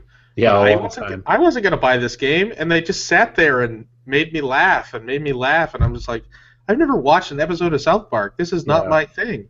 But if it is, it was funny. It was good. Yeah, if South Park is your thing, it's totally up your alley. It does look funny, and the mechanics, the RPG mechanics are solid. The turn-based RPG mechanics are solid. It's a great turn-based game. And it's got that whole it's got that whole DC Universe Online feel too. At the beginning, they were showing you create your character, you choose your superhero type, and then mix and match powers and stuff. And it's cool. It looks pretty cool. So that's that. Next, The Division. They talked more about their expansions coming out. Underground is coming out on the 28th of June. Then they went into some VR stuff. They brought out Lucky Palmer Lucky. They did a cool Eagle Flight VR game where they raced around and picked up some rodents and brought them back to this nest, and Okay, sure. Sure. Now this I would say was a mistake. This went too long, and if you get a chance, they did actually release an E3 trailer that's way better than what they showed here for that game. Sure. Okay. I agree. That went too long. If you had VR, I'm sure, or you have VR, I'm sure this is probably a fun thing to try with or mess around with. It looks really fun. Then they brought out Geordie LaForge himself, Mr. Reading Rainbow, to talk about Star Trek. Burton. LeVar Burton, yeah, that's his real name, thanks. They have a Star Trek VR game coming out in the fall of this year where you are on the bridge. And they brought out a couple other people that were on various Star Trek shows and showed them going through getting a ship moving and firing proton torpedoes and all that stuff. Interesting. If you're a Trekkie, cool. LeVar Burton, he's the man. I like that guy.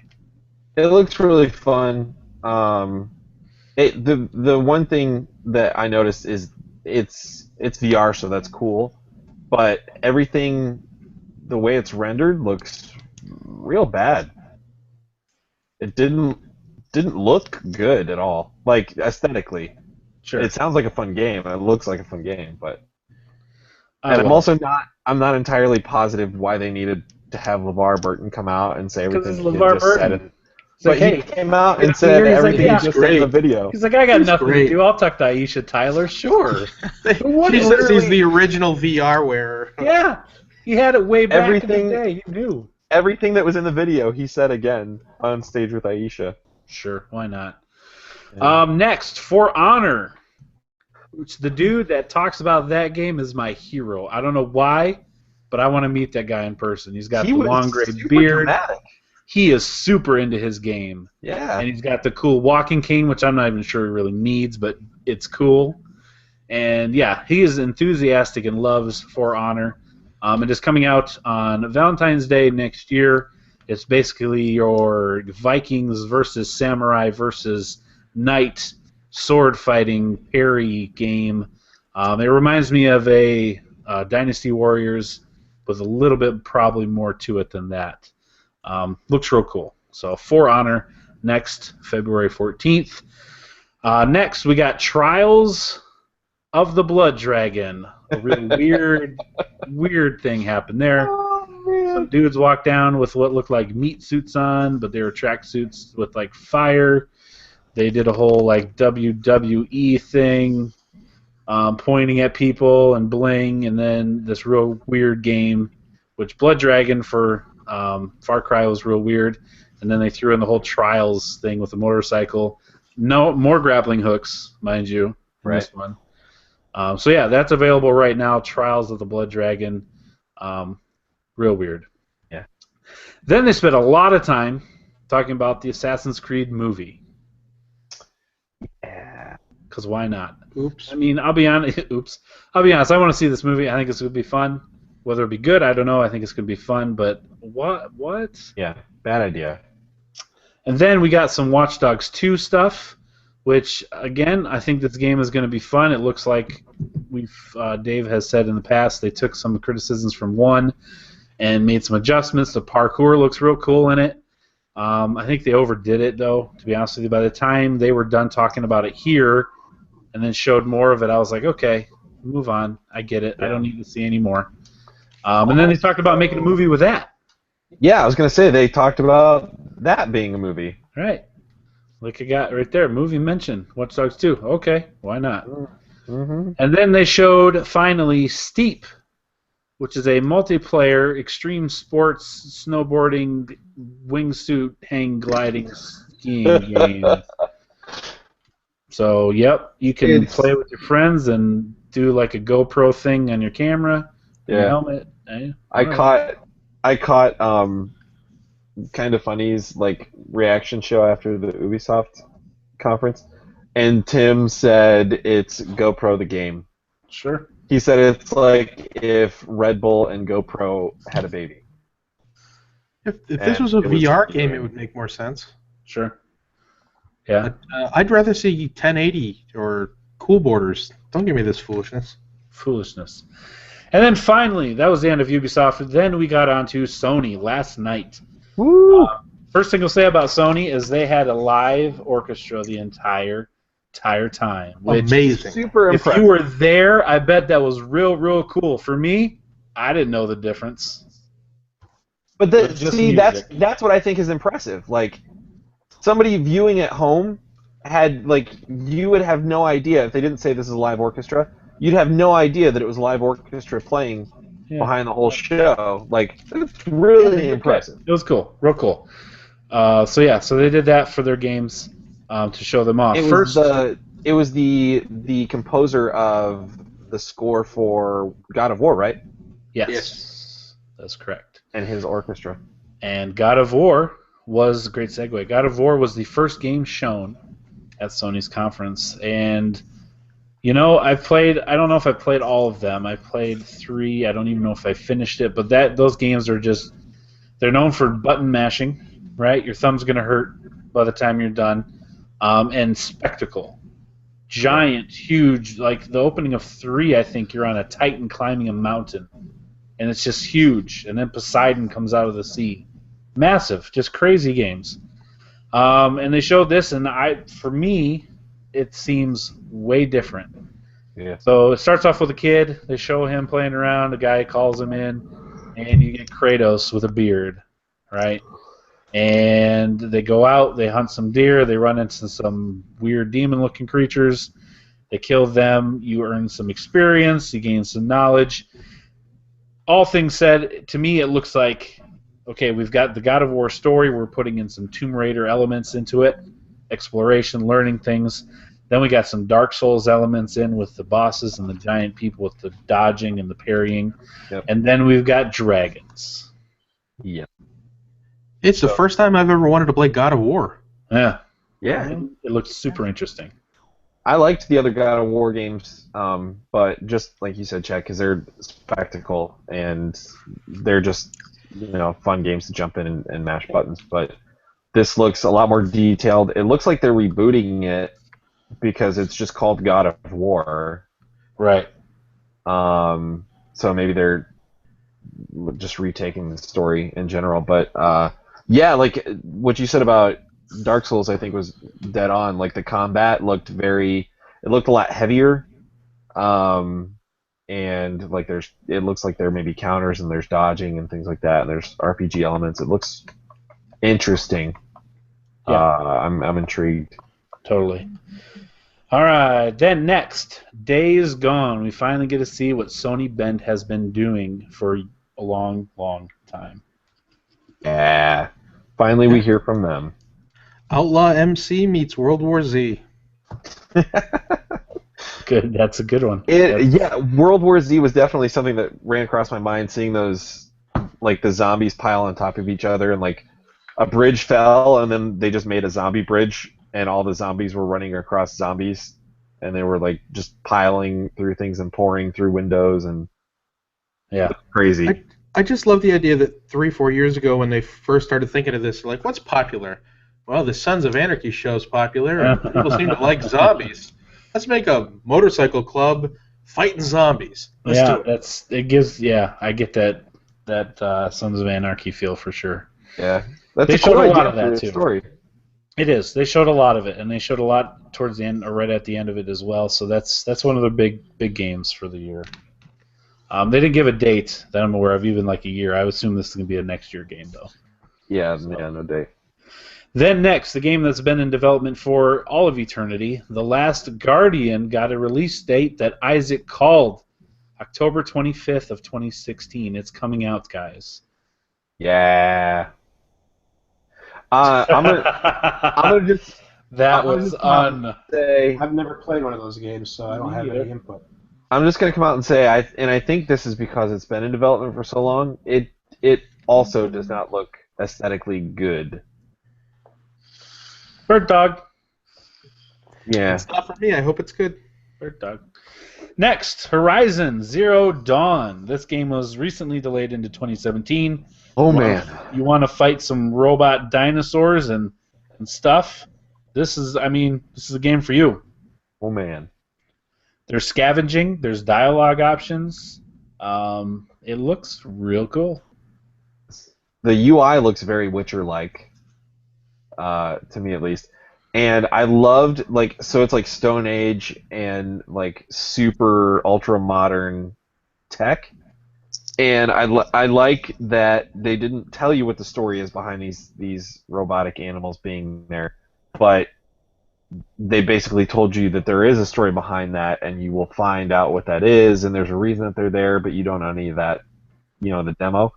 But I like that they it's crazy mashup, but they make it seem like sort of plausible. Like she's got a spear that reprograms like a bull type animal, so she can ride it. Remind me of Avatar. They took the little feathers and hooked them into the flying things. So they kind of understand this tech, but my assumption is this is like a way far future thing where the humans done messed up and the robots took over. This is basically after Terminator happens. This is what Elon Musk tried to warn us. There you go. Right. We're really in a video game ourselves. This is what happens. Man, it looks really cool though. Like it grounded the story a little more, as much as you can with the game with robot dinosaurs. Totally. So that looks fun. That's next year. Detroit Become Human also was shown. A very interesting demo, very David Cage demo, very David Cage game. This is the Android game that maybe they have rights to.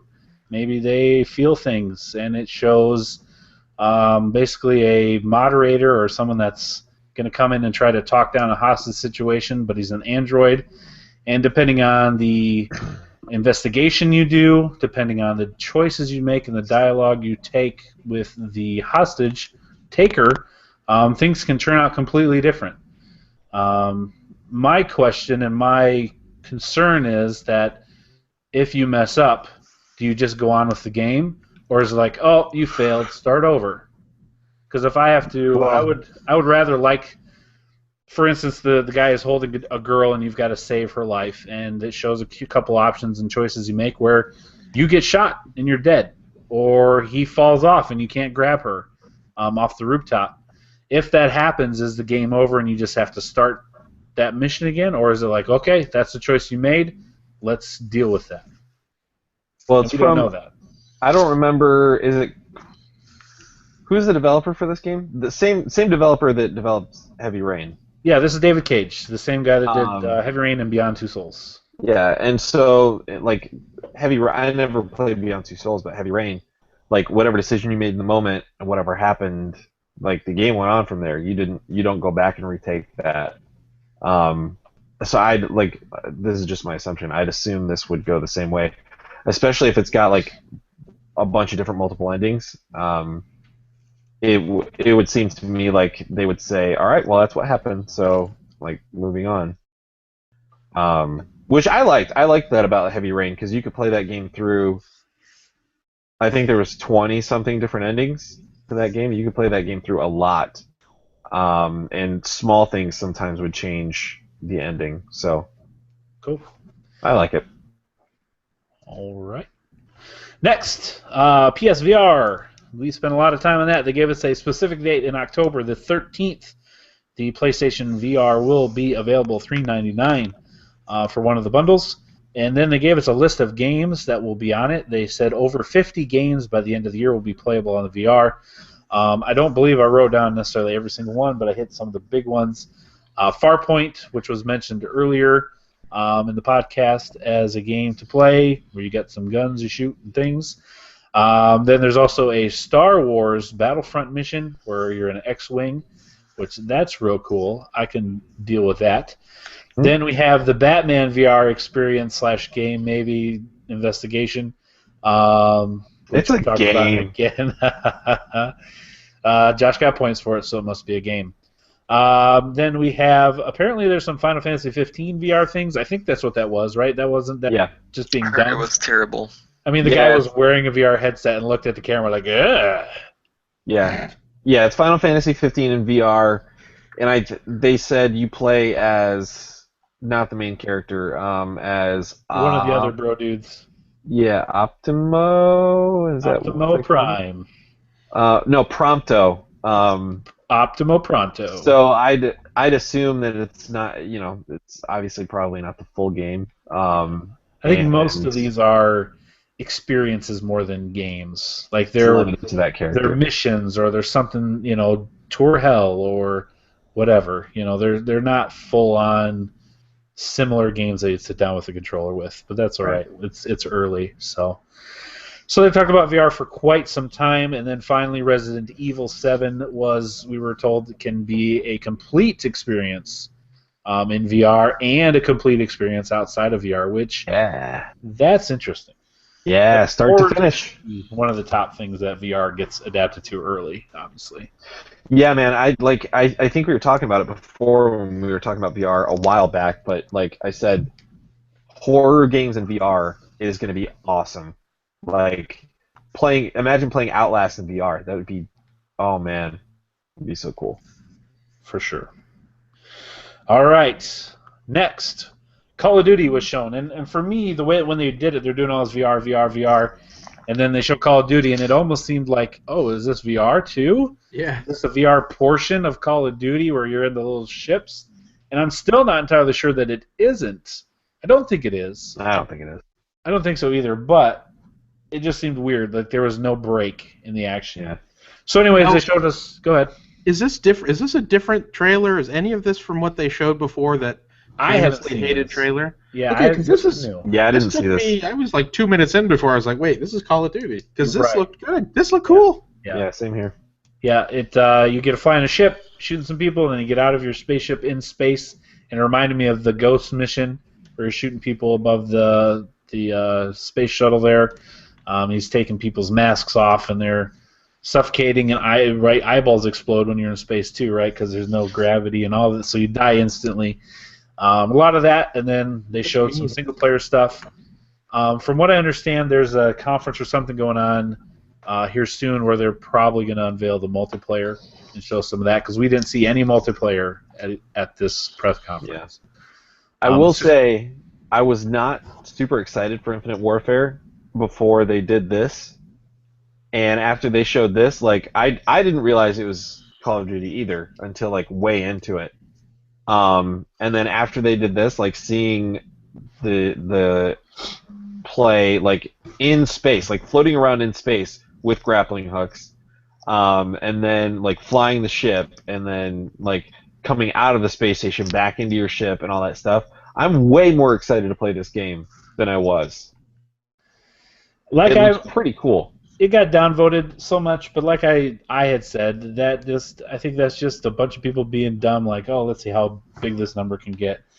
Then they're going to go buy it just like they do every single year. Right. And like Black Ops 3 was better selling than most Call of Duty games before it. This will do just the same. So everyone's saying, I mean, there are people out there that aren't interested. They weren't going to buy it regardless of space or not.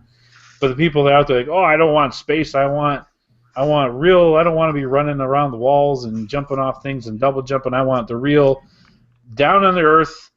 If they like Call of Duty, they're going to buy it. If they don't like Call of Duty, they aren't going to buy it, and they weren't going to, and that's fine.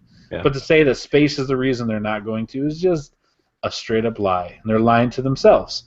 So do I think that Call of Duty is on the decline of popularity? Yeah, probably. I think we're kind of hitting that exhaustion point where things got to be different. Battlefield 1 may be that, and we maybe see some of that there. Yeah. But it's still going to sell a lot. You heard it here first. You're it lying didn't- to yourselves. It didn't look super Call of Duty-ish to me, which I don't think is necessarily a bad thing. There were the shooting was very Call of Duty. Some of the melee stuff was very Call of Duty, but like And they do that best, I would argue. yeah, that's good, that's solid, and I don't think they need to change that at all. But the rest of it didn't really look Call of Duty. Like it didn't really have a Call of Duty feel, which I don't think is a bad thing. So if you can get over this, that's not Call of Duty, Right. whatever that is.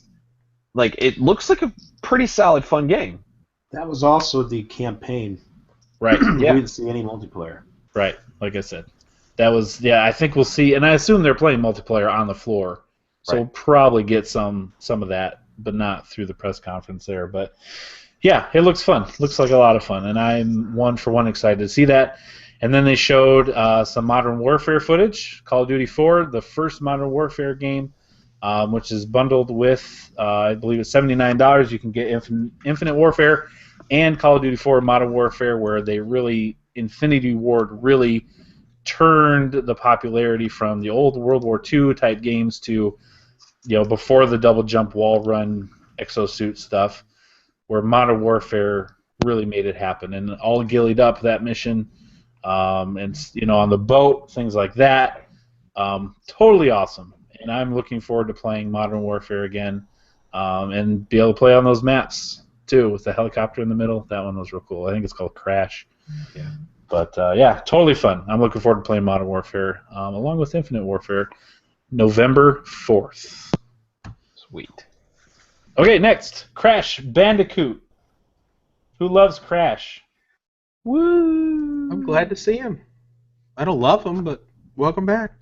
I think a lot of people are very excited about that. I'm not necessarily one of them. I think it's going to be huge for them, especially with the success. Huge. Yeah, I think it's going to be huge for them. All they're doing is they're remastering 1, 2, and 3, so you're not getting anything new. No. And then he's in Skylanders. But now you can play those games on a PS4. But if they put them out for $10, I'll buy them.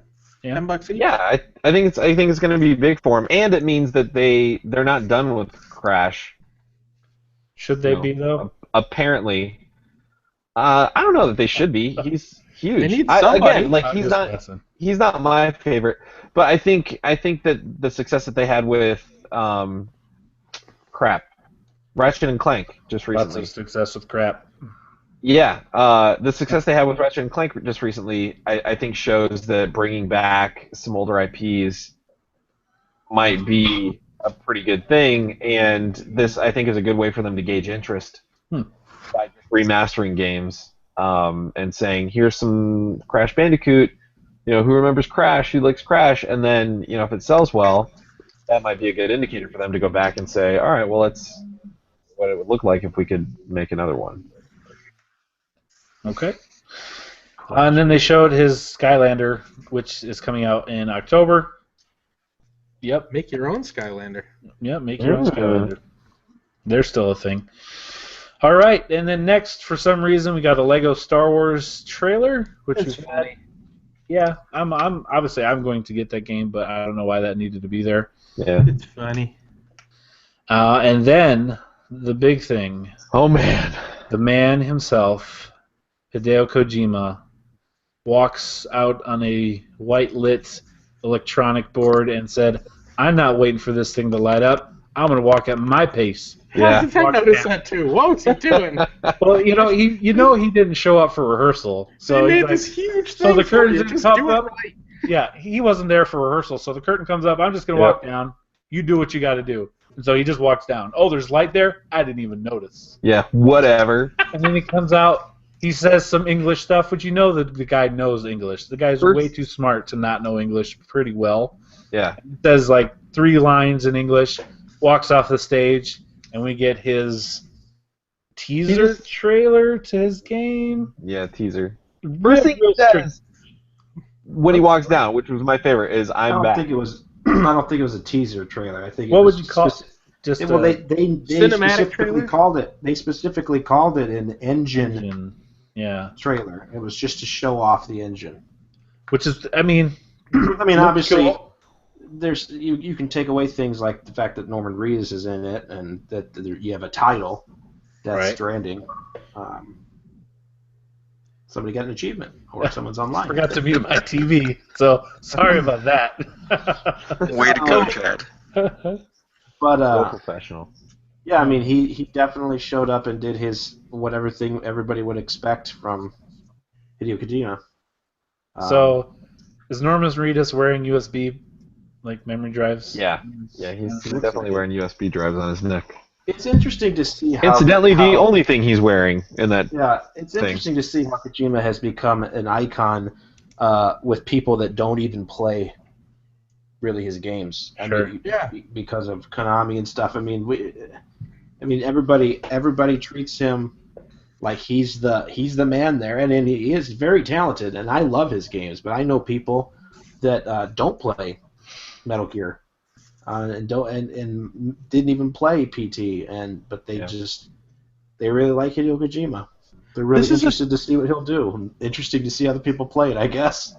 This is a strange choice, though. I'm not sure. Was it that popular a movie? I mean, do we really have to make Arnold Schwarzenegger's Jr.? Was that popular enough? And then Norman's going to play Arnold this time? I don't get it. Wow. Well done. I do have to say I'm not surprised, but I am confused about I think the title. that's the point. No, the title specifically. I'm just saying in general. The point is to be confused.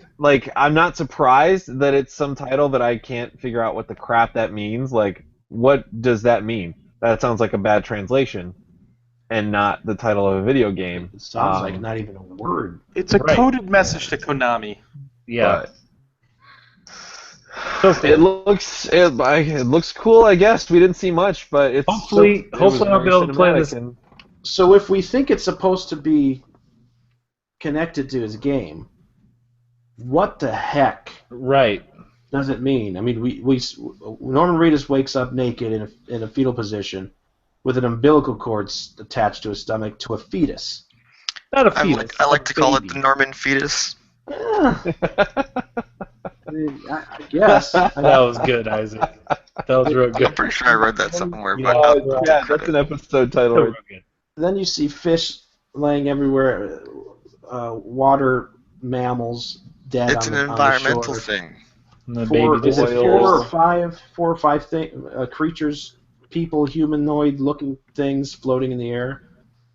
And then he's got like a big old scar, like he had a cesarean on his stomach when he stands up. Yeah.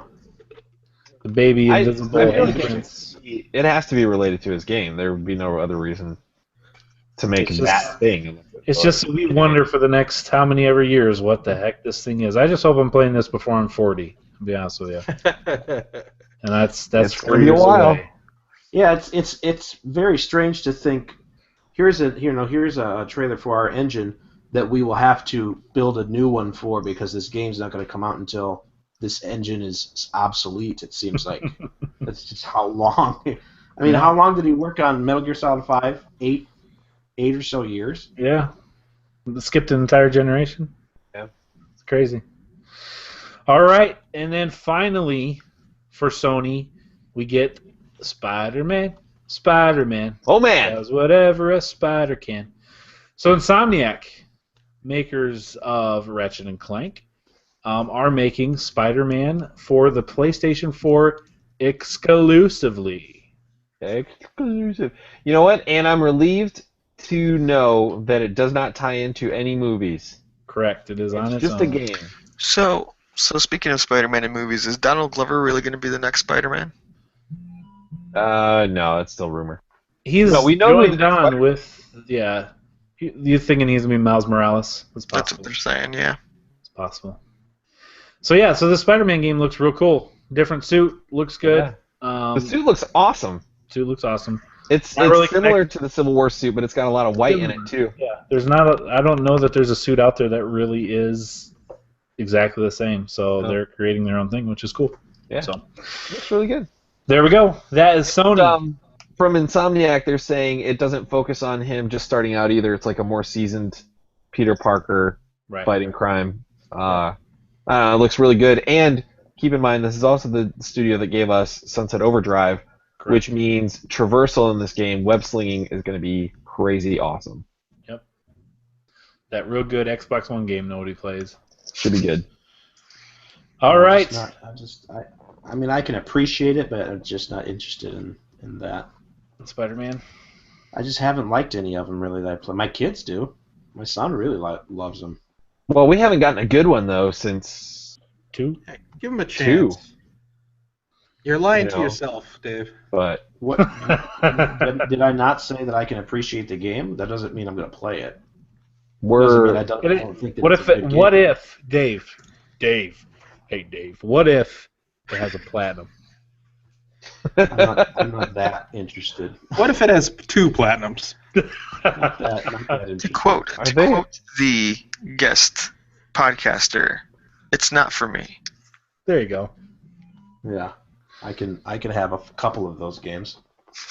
I probably play more game. I'm probably one of the couple people on here that play more games, but I don't think I play that one. Okay, fair enough. Well, I'll tell you, here's a game I think you'll want to play. Nintendo had their Treehouse Live this morning, Tuesday. Pokemon. Yes, Pokemon Sun and Moon. They showed a bunch of that game coming out November 18th. And then the really awesome game they showed was The Legend of Zelda Breath of the Wild. Yes. Are you really yawning? You're yawn. That's all we're hearing. It was Say not, that, and it's a yawn. it was not Ill-timed. related to Legend of Zelda. Ill-timed yawn. It wasn't a just yawn. It was a Breath of the Wild. Oh, okay. No, I'm pretty excited about this. It looks really good. Looks real good. It's a whole new direction for Zelda. Looks a lot like Wind Waker. A lot of cell shading going on. I love it. And then you get to get some trousers that have an armor rating, a shirt that has armor rating. You get to scavenge some apples, and you can make things. It's like a real live RPG. Get some cold resistance going on. Yep. You have a stamina meter. You can climb anything. Anything. It looks like stealth. anything. There's Stealth element. Yep. Totally. Well, Part Spider-Man game, Dave. It's Watch out. huge too. weapon degeneration. Yep. We've I moved know on they to were Nintendo. We've moved on to Nintendo. Streaming this thing. They were streaming this thing online. for a very long time, and they went to at one point the guy was looking through a lens, like a scope, and he placed a marker through the scope, way out, and then placed another one a little bit beyond that, and then zoomed out to his map to look at it and to see how far away on the map those markers were, and they were super far away. But even crazier, the rest of the map was way bigger than even that. The map looks huge. Yeah. I'm excited. And there's landmarks from other Zelda games. The Twin Peaks from the first one, the mountain with the two peaks is in there. And the guy they had one of the Nintendo guys there, and there was a lady translating for him, and he said, while they were making a game, it was important to them to put in stuff from older Zelda games. So there will be stuff from Rule and different landmarks and different places. I also think it's worth noting that you start the game off and can play the game shirtless. Yeah. Which means that this Link is definitely male. It's a boy. Yep. There's no question about this one. Yeah. That are very poorly blessed. Very. So do you buy a Nintendo NX to play this game, or are you satisfied to play it on the Wii U? No, you buy the NX. Well, I mean, if you don't have the Wii U. I'd have to agree if you don't have the system already. Okay. I mean, no, I guess the argument could be made that you could probably play it for a lot cheaper by buying the Wii U, because it will definitely be cheaper, but I guess it depends on what the NX is, right? Yeah, we need to know more about the NX to know whether or not you're buying it. Yep. Oh. All right, so that's Nintendo. Unless you guys think there's something else Nintendo needs to be mentioned for. No, just the EA could learn a few things from these guys. I totally thought Isaac was going to be right, and they were going to do much more with mobile. They should have. They should have. I still think they should have brought Robert Downey Jr. out. That was the number one thing to do, for sure. And Well, Nintendo already announced that they're bringing Fire Emblem and Animal Crossing. Right to mobile, so I don't know if maybe they felt they didn't need to talk about it there because they just wanted to emphasize how great this new Zelda game is going to be, and Pokemon. Yep. All right, guys, are we going to rank these conferences? I wasn't planning on it, Sony won. but apparently we want to. Yeah, I feel like I'd have to agree. Sony won. Yeah. Too much good in a row. I would debate with you on that, but I don't want to. Sony was good. The worst was EA. Okay, I'll agree with you on that one. I think we won. How about that? Gamers win. How about that? Gamers win. Love wins. All right, so here's what we're going to do. We have reached the end of our podcast. We have talked about the things that we want to talk about. We are going to run through and do our top 5 favorite things individually that we loved, regardless of what anybody else loved or didn't love, and that's okay. So, starting with Evan, give us your 5 things that you are most excited about from these press conferences. Okay, number 5. I don't own an Xbox, but I really want one of these custom Xbox controllers. Number 4, I'm on board with the Zombie MC. Okay, Days Gone. Number 3, I should not be liking this game at all, but the beautiful, beautiful little trailer and gameplay. Ghost Recon Wildlands is something I'm going to play when that comes out. I can't wait. Number 2, Detroit Become Human. I don't know what that is, but I want to be a part of it. And number 1 is Horizon Zero Dawn. Just get that here as soon as we can. Come on, we're ready for it. Awesome. Dave. The Legend of Zelda: Breath of the Wild. I was very interested in that. I can't wait to play it. Sea of Thieves, for that multiplayer aspect, looks really good. I'm excited about Watch Dogs again. Watch Dogs 2 is something that I will definitely get and play, and I'm interested in. I thought the Minecraft cross-platform and the Realms thing was a big, huge announcement. Obviously, one of the games with the most player base that today. And then number 1, I'd have to agree with Evan and say the thing I'm most excited about is Horizon Zero Dawn. Very interested, very much wanting to play that game. Cool. Joshua. Yeah. All right. So in keeping with the ranked 5th to 1st, Days Gone was my number 5. That looks real good. I do want to play it. Detroit Become Human looks awesome. I was a huge fan of Heavy Rain, and I feel like this game's going to be right up my alley. We Happy Few looks very good. Loved all the Bioshock games. I love that art style. I like the idea of that game. Number 2, I'm super stoked about Resident Evil, and I think it's awesome that the whole thing is going to be in VR as well. And number 1, I cannot wait to see Kojima's new game. I know it's years off, but I'm really excited about seeing what he's going to do outside of Metal Gear. He's been on Metal Gear for so long, and the man is a genius and has so much potential. And I can't wait to see what he's going to do now that he's not doing Metal Gear anymore. It should be awesome. Cool. Isaac. So for me, number 5 would be God of War, Dad of War. Dad of War. That should be the subtitle. That's real good. I want to know how that's gonna unfold. Is it a passing of the torch to a new series? Are they going from button masher to RPG, which it seems like almost every game is incorporating some kind of RPG element into their games now. Number 4 would be I have Norman Fetus because I just that's the only thing I can think of at this point. I want to know what that was all about. It's just I think he did a great job of. It's the perfect amount of WTF and it looked awesome. So it's just you want to know what did I just watch. I don't know that we'll ever get an explanation for it. Which would be a total Kojima move. Yeah. But that's number 4 for me. Number 3, I just switched to Battlefield 1. I think that's going to be a lot of fun. Yeah. I didn't play too much of Battlefield 4 just because it I don't know. It wasn't that great in my opinion. But this one, I don't know. It looks a lot more fun. Number 2, Legend of Zelda. Obviously, that game looks incredible. I love cell shaded graphics. It's one of my favorite graphics. You can rave all you want about photorealistic, but I just think cell shaded graphics look so great. and number 1 would be Resident Evil.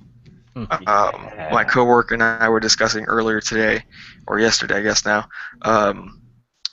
I asked him if he saw the trailer for it. He's like, yeah. He's like, but it doesn't even look like Resident Evil. I said, Resident Evil stopped looking like Resident Evil several games ago. Yep. I mean, it just seems better. I mean, if they're gonna just move away from what they've been doing and start off with this, whether it's like Outlast, whether it's like PT, whether it's anything along those lines, I think it'll be great.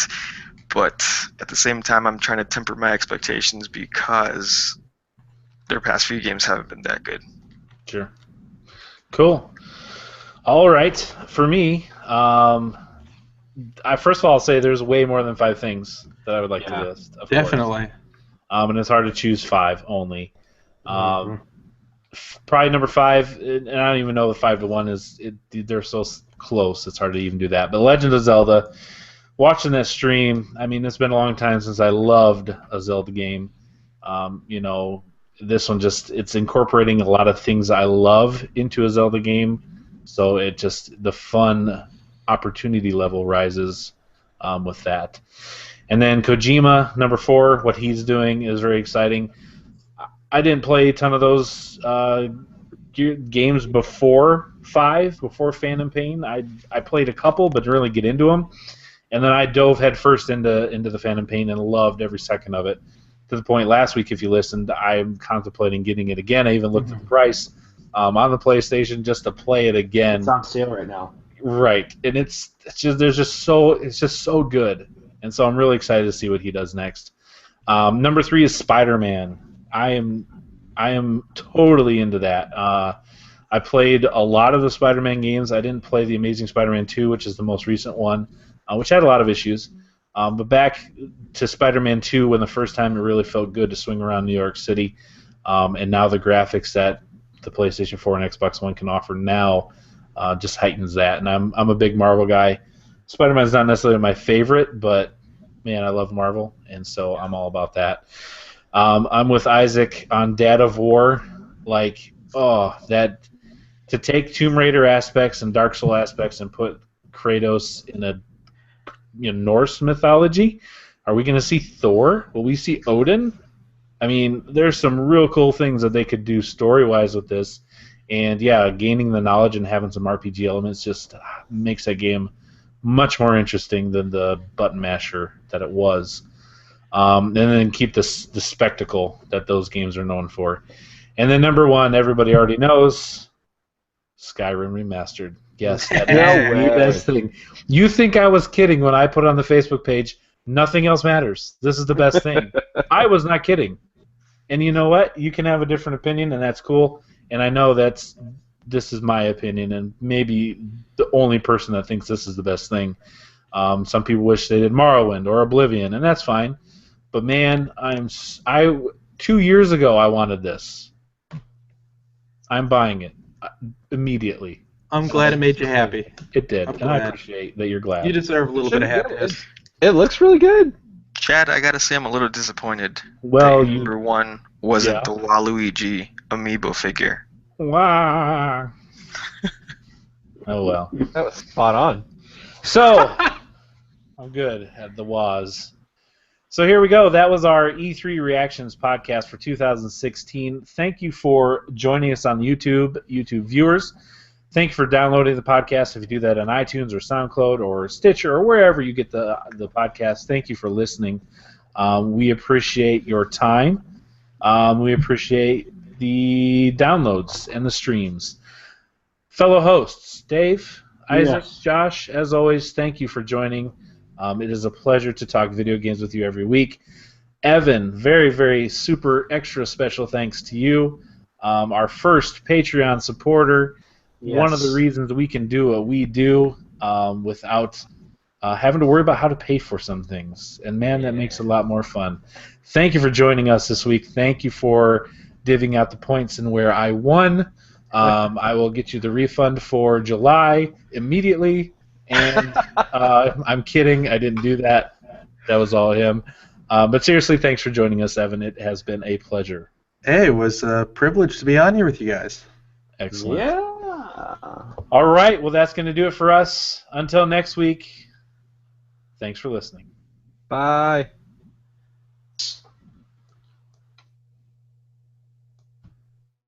Of pizza. There we go. All right, Audacity stopped.